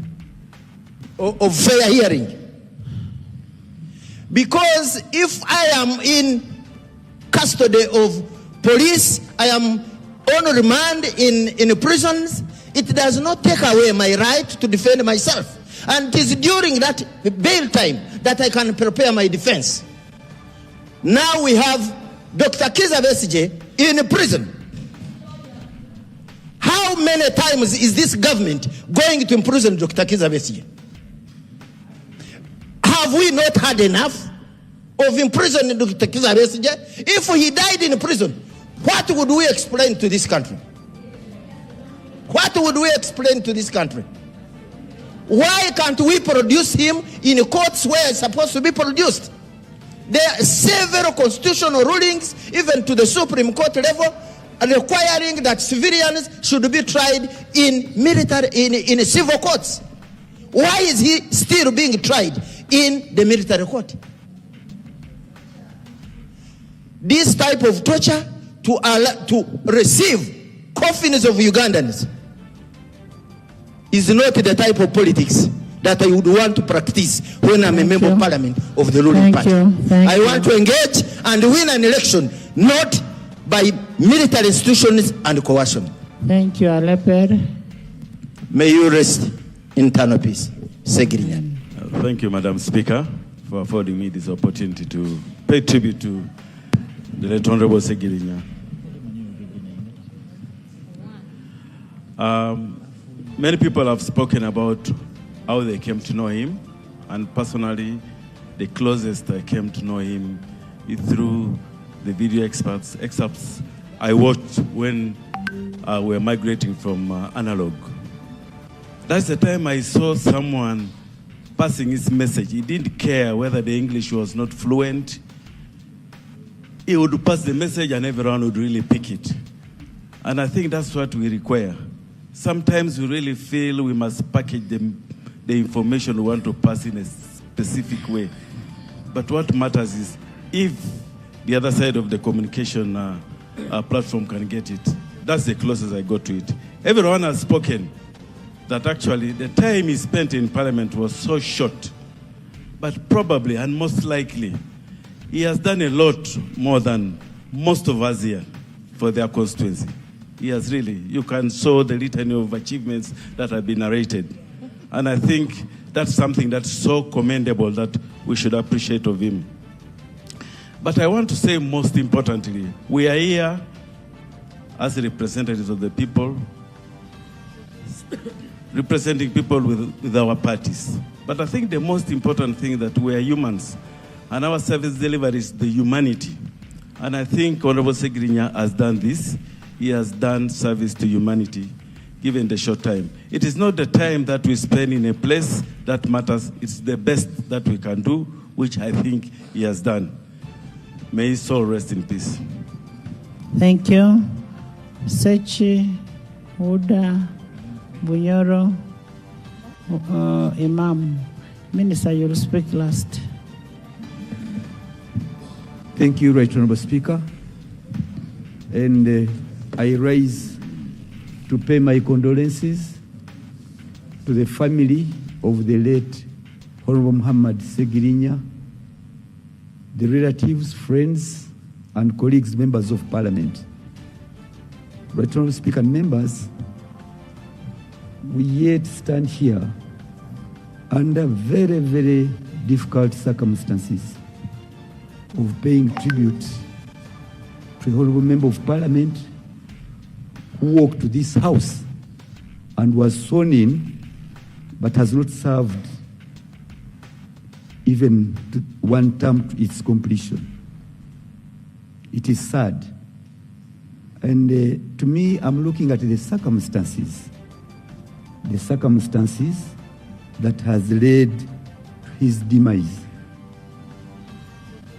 Right Honorable Speaker and members, it isn't the late Honorable Ssegirinya in these circumstances alone, but all of us are potential detainees, all of us.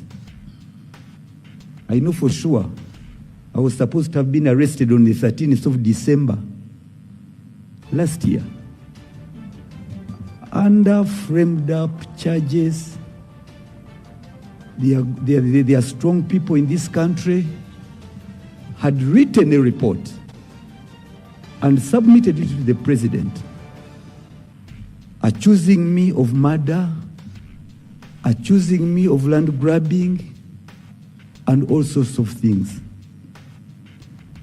And there is a private secretary to the president, one Susan Kasinje, whom the president had invited us to attend that meeting in State House. But he excluded me and allowed my accusers to be before the president. And they made their case. And they went through their channels to write reports, say, Your Excellency, we are waiting your orders. But fortunately, the president thought twice. He sent another set of investigators and the CID headquarters, where I would have been arrested for murder. Not one person, but 3 persons. And all that. But the point I'm trying to raise is that the state is a leviathan, huge, with many actors. The president comes in being the one on top and who really, in the circumstances, bears responsibility. But in most cases, there are those who work behind the scenes and they write such reports and they frame up people, innocent people, like we have the Ssegirinya. Why must the arresting officers and the prosecution arrest, then start investigations? Ideally, why don't you investigate, have a case, and then you arrest so that the accused can have his day in court or her day in court? And this we are failing. Right, Honorable Speaker and members, the profile of Uganda as a country is going down because of such incidents. It is. And why on earth? What is Dr. Besigye doing in those military cells? These are the issues. Must we have another person to die under these circumstances? Why are we doing so badly, Madam Speaker and members? I think these should be learning experiences. That's why, with a sad heart, I shouldn't be standing here. Probably I would also be in very similar circumstances. Mr. Right Honorable Speaker and members, yes, death is a must. But his must have been exacerbated by his long stay on remand in jail. And even the judiciary abandoned its cardinal mission of being the temple of justice. We must check all ourselves. Those agencies within government who write and give fake reports and end up embarrassing the president, and then end up embarrassing government and embarrassing all of us. Because for the last 2 years when they were in detention, why didn't the state adduce evidence and have them produced before courts of law? And also, I want to agree with Honorable Nambozi, this tinkering with the constitution on provisions that are critical to Ugandans. Why must you remove bail, yet you know the investigative machinery of the country is still nascent? It isn't solid. Why must you move against the bond in a country where the state institutions and apparatus are still fragile? So I think we need to take caution as members of parliament. We are not doing, internationally, we are not doing well. Our rating is going down, and now culminating into the abduction of Besigye. He's now being tried in Makindye. We can't find the way out. Looking at Dr. Besigye behind bars with his big eyes, you can't look at the photos again. It is a disgrace to this. Thank you. Thank you, honorable members. In the VIP gallery, we have Honorable Muyanja Senyonga. You're most welcome. Thank you for coming.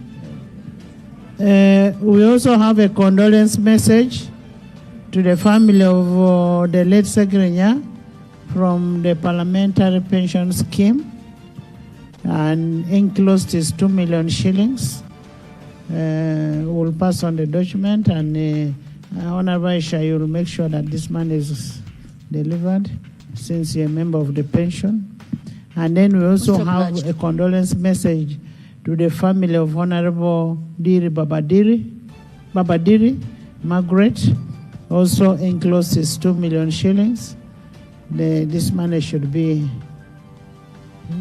rerouted to the family. I had the Honorable Uda.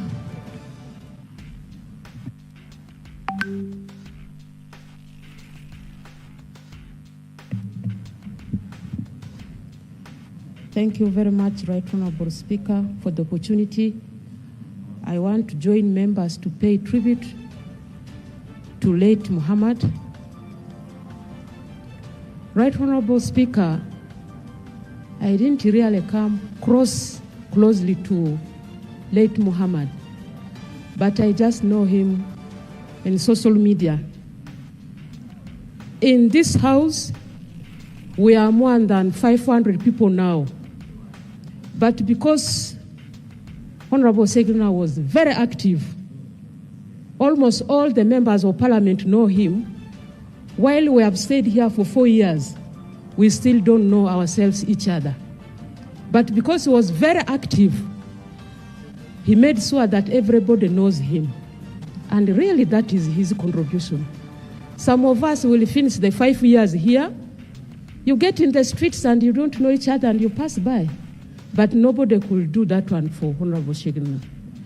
Right Honorable Speaker, the faith I subscribe to, that is Islam, strongly believes that you only die when it is your day. And it also says that when God designed that human beings would die, he directed angel Gabriel that you will be the one to get off the spirit from the person. But when Gabriel feared, he said, how will I do it? He said, I will help you to do it. And he has arranged it, like the one for Ssegirinya. He arranged it that time will come, you will pass. But for me to believe that you have passed because you overstayed in jail, then the opportunity of the right, I will make sure that you remain in the jail. Then Gabriel will come and take the spirit. Then people will say you died because of this. But if you are a believer, you will know that it is the time That's why we have passed. And for us, that is it. Unless you are not a Muslim, there are Muslims here who will support what I'm saying. But if you are not a Muslim, then please keep quiet. Allow the Muslims to talk. Right Honorable Speaker, for us as Muslims, when somebody passes, there are rituals that we must follow. And one of them is the respect that you give for the person who died. There are prayers that we must do. There are even a guidance of how you acknowledge the person who passes. So that when you talk, you also get a thwab, and the person you talk for also get a thwab. Now this is what we are supposed to do for our brother here. He has suffered with the sickness for long, but now we must do all these rituals, like the prayers that we must do, and we must continue to pray that even if he had his shortcomings, we ask God to forgive him and give him a Jannah, because that's all where we are going to. My brother Muhammad, may you rest in peace. Thank you. Thank you. Bunyoro Affairs, Right, Imam. Honorable Speaker, and mourn for our own friend. We should be given an opportunity to mourn. Can you sit? Just He's because a you don't member want- of parliament. He's a member of parliament of this house. Thank you, Right Honorable Speaker. On behalf of the people of Chibuku, whom I represent in this house, and the people of Bunyoro, where I'm deployed as a minister, I bring my condolences, especially to you, Right Honorable Speaker, the House, Mama Ssegirinya and the family, the people of Kawempe North. It's very, very unfortunate that we are losing a younger person. I pity when some people start behaving funny on a special sitting. I really pity. This Honorable Ssegirinya belongs to this house, not to a party. When you're in the house here, and I am balancing the sides. Yes. Thank you, Right Honorable Speaker. Right Honorable Speaker. By the way, I have the power even to adjourn the house. Honorable Minister. Right Honorable Speaker, Honorable Ssegirinya is one of the people I admired. He was a very courageous person. One time I saw Honorable Ssegirinya when a younger lady lost a baby, and the purported father was refusing to bury that child. Honorable Ssegirinya carried a dead child in a coffin on his head and looked for that man. To bury the child. That kind of courage is rare. But also, Honorable Ssegirinya was a serious mobilizer. Even in his constituency, he loved his voters. You remember when he offered that every woman that delivers was entitled to offers. But also building a health facility. Colleagues, you all remember, or you know, service delivery in terms of health provision is not cheap. For one to build a facility, buy drugs, let's be brief, we are pay the running out of medical time. workers is not easy. So I salute Honorable Ssegirinya. It's a big loss to the country. May God sustain the bereaved family. Thank you. Honorable Imam of the Mosque, Honorable Mpindi,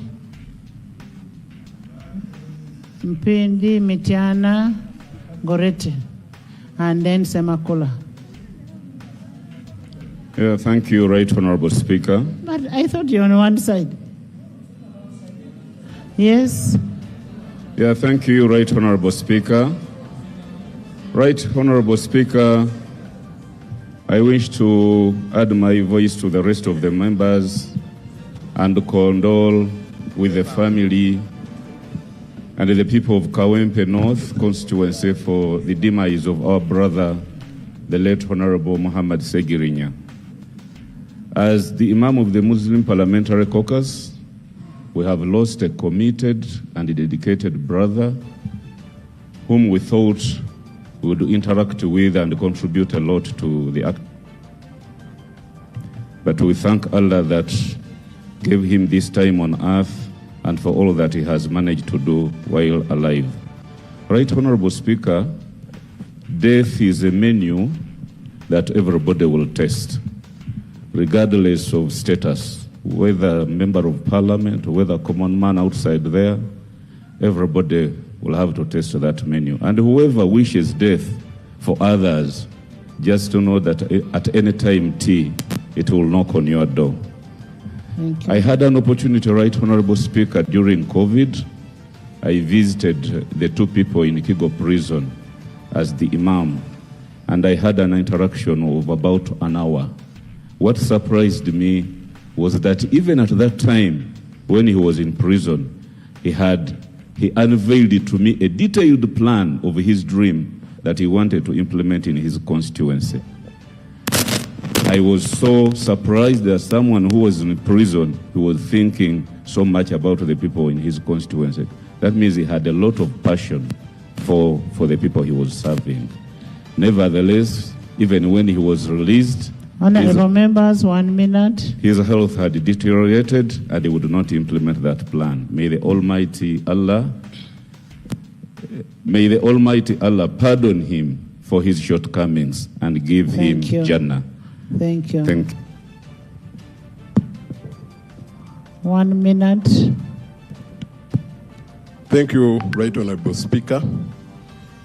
Right Honorable Speaker, being a resident of Kawempe, I have a lot to talk about Ssegirinya.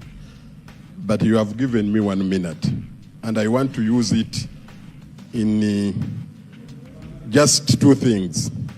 One, members have submitted, but Right Honorable Speaker, Honorable Ssegirinya has a family. And as you've heard, his family is not doing well.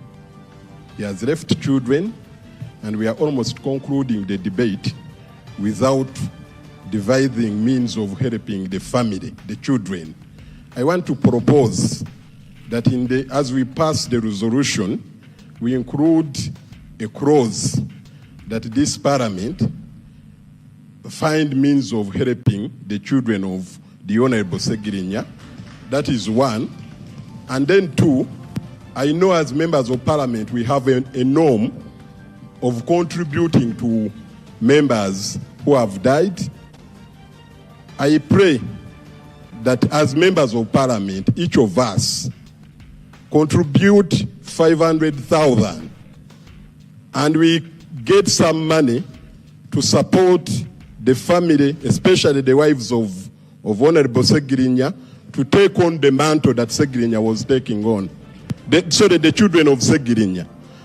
Right Honorable Speaker, for me, if that is done, I will be a very happy man. I saw... Can you conclude? Right Honorable Speaker, the clerk was taking your attention, but my proposal,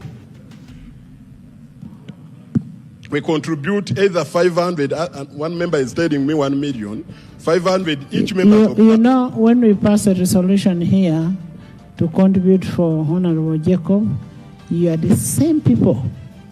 You are the same people who went in the streets, who started bashing the speaker, who started doing the what. My proposal is let's contribute personally. Let's contribute. For me, I can take up one kid and educate one kid in my school. After this, look for me and I will take up one kid. Ssegirinya, where is Ssegirinya? In which class? Exactly.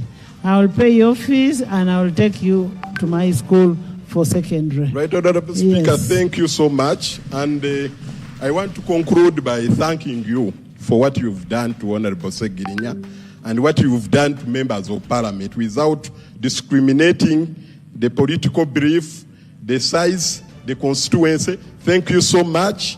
Thank you, and may you reign forever. Amen.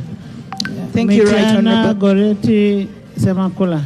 Thank you, Right Honorable Speaker.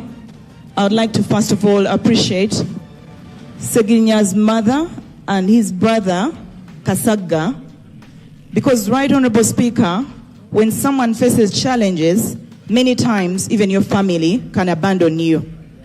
Ssegirinya and the Honorable Sewanyana were incarcerated.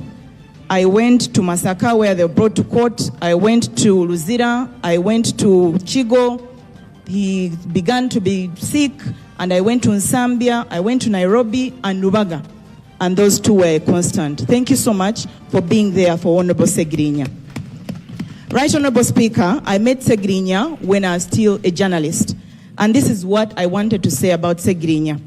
The Honorable Ssegirinya was very authentic. He was real. He was genuine. He was honest, even in times of his need. Because when I met him, he used to call on radio stations as Dobozire Chebando. And one time when I was doing a story about those radiophone callers, I spoke to him, I spoke to Makolo Kavuma and Dubachoya. And he was demonstrating to me about what they used to do to get through, because I was asking them, how come you people are so constant on the radio stations? And he showed me about 8 phones. He would call at the same time. Whichever went through first, he would speak. That was Ssegirinya.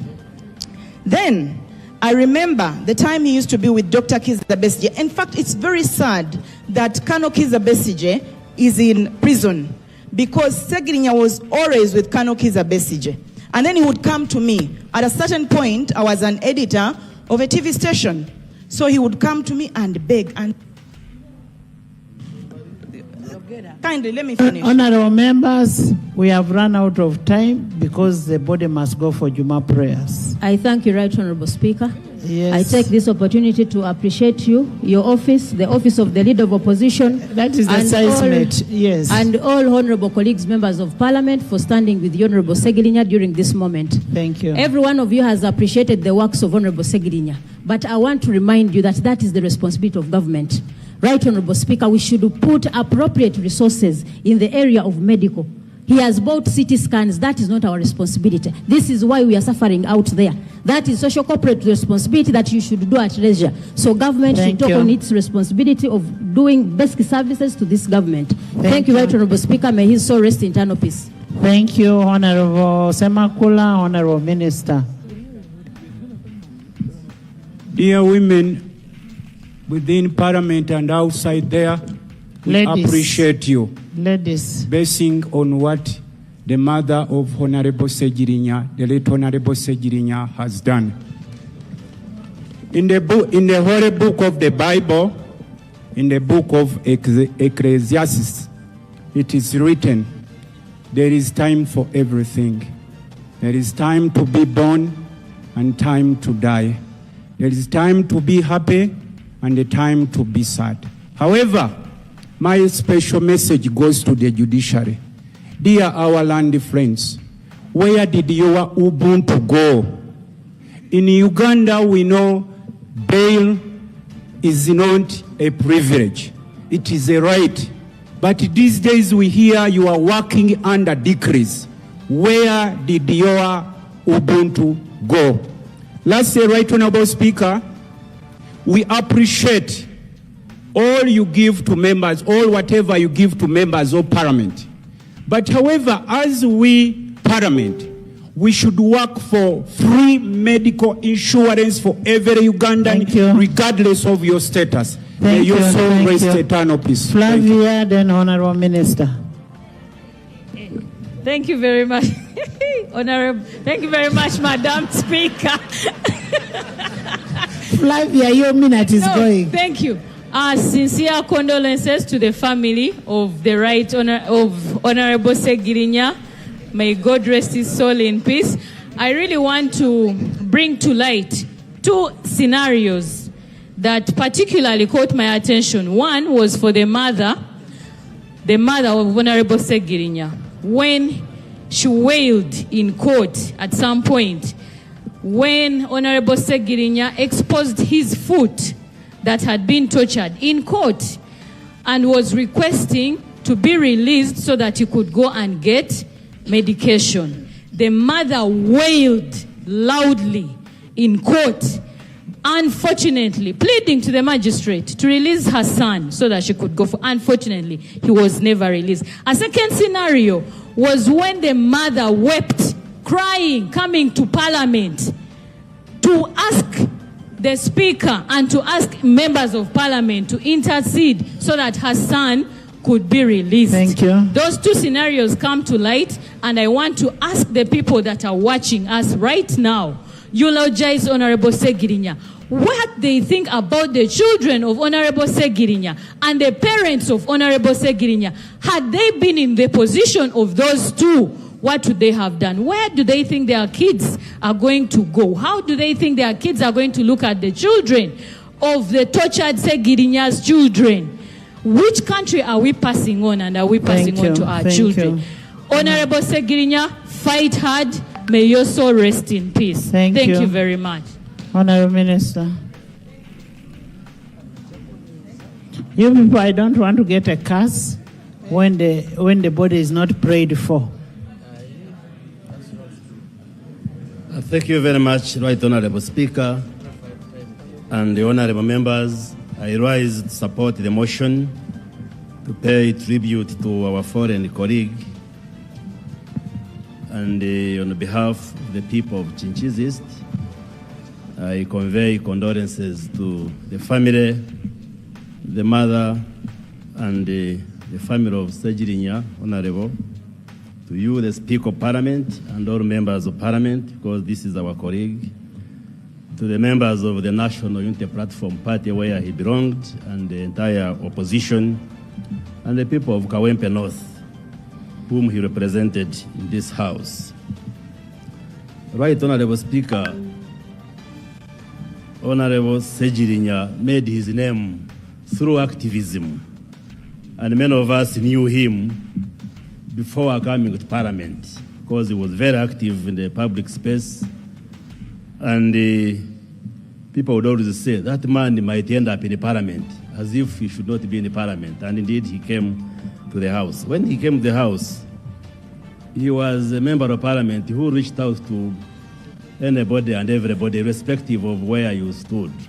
For instance, he approached me and said, Honorable Baryomus, I know you from the public. I have a wife who hails from your constituency in the village of Kambuga. So I am your in-law. And yes, and we began relating as such. So we, the people of Kanungu, he was our son-in-law. He's our son-in-law, and we have lost our son. I think there are many lessons that we draw from the life of the Honorable Ssegirinya, that you can rise from a humble background and rise to any position as long as you know what you want.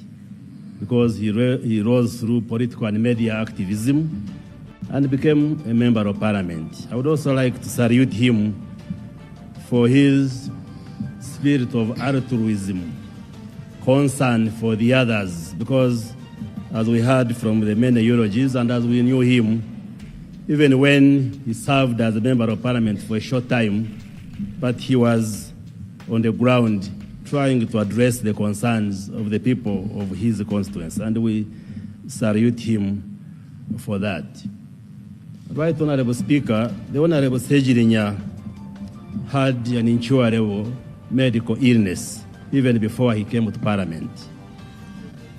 And indeed, even before we were sworn in, he fell sick, and I think he was even hospitalized. So he came to the House when he was sick. It was unfortunate that he was imprisoned together with the Honorable Ssegirinya, Sewanyana, rather. And I remember even his long time on remand concerned some of us. I think this is the Honorable Sarigwa or Muhammad Chivumbi, where we discussed it at some point. I also know that being in prison, it depressed him so much that at one point, he even refused to take medication until when we had to come in and counsel him as a medical doctor. So we're in touch with him, and we really feel sorry that he has died when he had not accomplished his assignment as a member of parliament for the five years. Madam Speaker, allow me to make comments on some of the issues which have been raised in this debate. Many of them, I think we have time and space as members of parliament to debate them, the nature of politics, human rights, all these issues. We have time to discuss them as members of parliament, but probably allow me to speak on two issues, bail and bond. The President, the President, Yoweri Museveni, has an opinion that maybe bail should be denied on some offenses, as an opinion. But that opinion, I have heard him say, I will engage the Chief Justice to see whether maybe there can be practice directives or what. But this has not been translated into law. Honorable members, let's listen. An opinion is not law. Yeah, absolutely. This is what I'm saying. You had your time to speak, I am now speaking. You see, the problem, Madam Speaker, that we have in this country is intolerance. We should be able to listen to each other.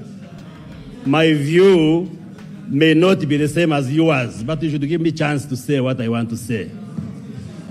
And as we move forward, Madam Speaker, we should, as members of parliament and political leaders, promote that culture of tolerance even when our views are different. So on that issue of bail, it's an opinion that he has been holding, but if it was to be so at the end, it will come here, either through amendment of the Constitution or the laws. And I don't think any judicial officer currently is intimidated to fail to make a decision, because the law still gives judicial officers discretion to decide on matters of bail when cases are before them.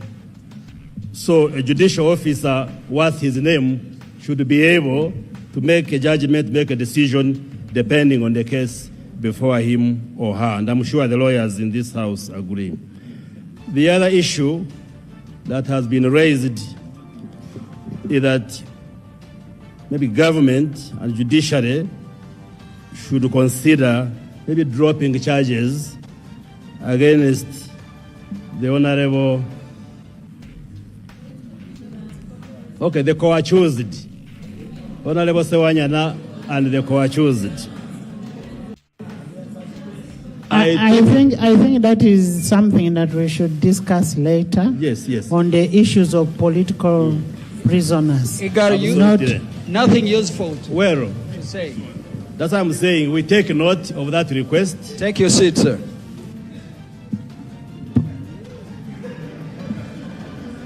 You know,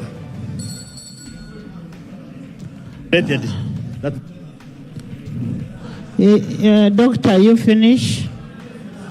Switch on. I will convey this to the Attorney General to have an engagement with the judiciary. We have taken note of that concern raised by the members of parliament. I think we should also have a date when we shall discuss the issue of the political prisoners. Okay. Let's have a date. And we shall have a debate on even whether that terminology is correct of political prisoners. But that will be for another day. Lastly, Madam Speaker, like I said, the Honorable Ssegirinya had a wife from my constituency.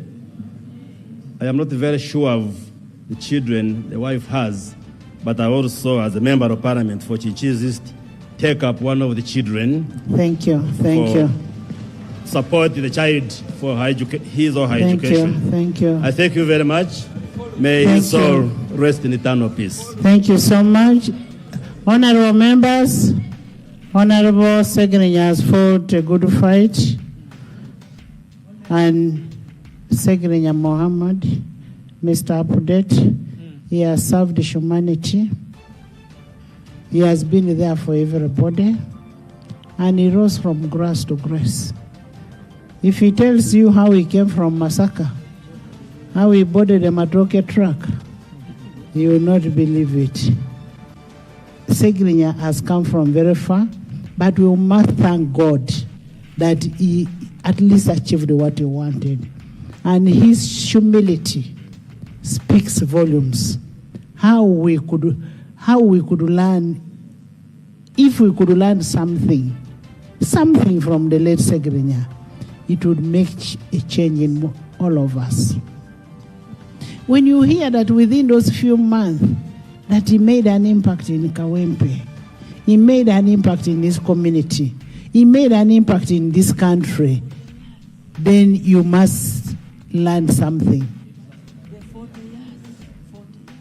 I want to put a question. Yes. Honorable members, and you're Muslim. You are the same person who is going to blame me for delaying with the body here. Right, Honorable Speaker, that swallow for Janais is performed as long as the body has come anytime. So it is not delayed. May I make the amendment, ma'am? May I make the amendment, ma'am? Yes. May I make the amendment? Yes. Thank you. Thank you so much, Right Honorable Speaker.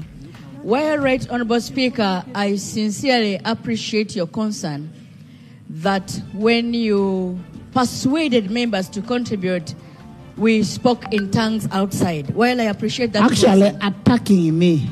Yes, I appreciate your concern, and it's regrettable.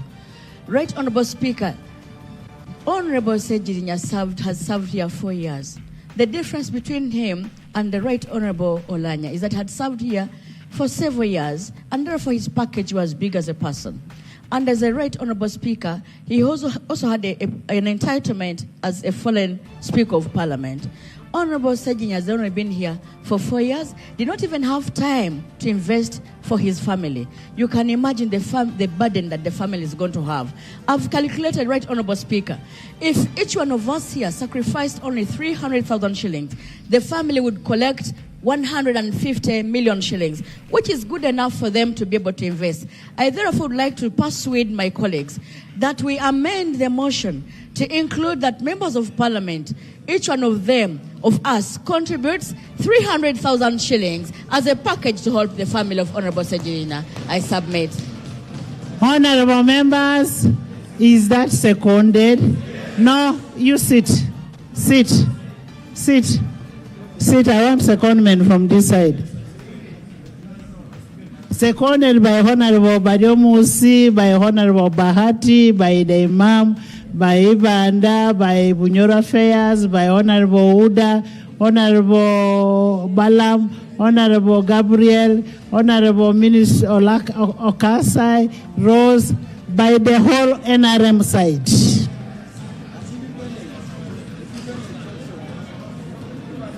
So we are making a motion, and clerk should take note of this. Okay, I want to see those from this side also. Yes, I want to see the leader of opposition, the cow. Honorable Duru is not supporting. You better convince Honorable Duru to support, because I don't want to be taken to court. Supported by Hassan, by Honorable Chivumbi, by Honorable Asumani, by Honorable Abudu, by Honorable Seungu, by Honorable Elijah, Honorable Zake, Hildaman, Ethel, Madam Teacher, by the whole opposition. We are amending that one and all the independents. Yes. Right Honorable Speaker, I concede to the amendment. Thank you. Those in favor of the amendment say and the contrary nay. The ayes have it. I now put a question that that Parliament pays a glowing tribute to the late Honorable Ssegirinya Mohammed, a former member of Parliament of Kawempe Division North, and the tribute with amendment of payment of 300,000 per deduction per member of Parliament, as passed in the resolution here. Those in favor say and the contrary nay. The ayes have it. Anthems in reverse order. May we please rise?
Please remain standing as the casket leaves the chamber.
You may resume your seats.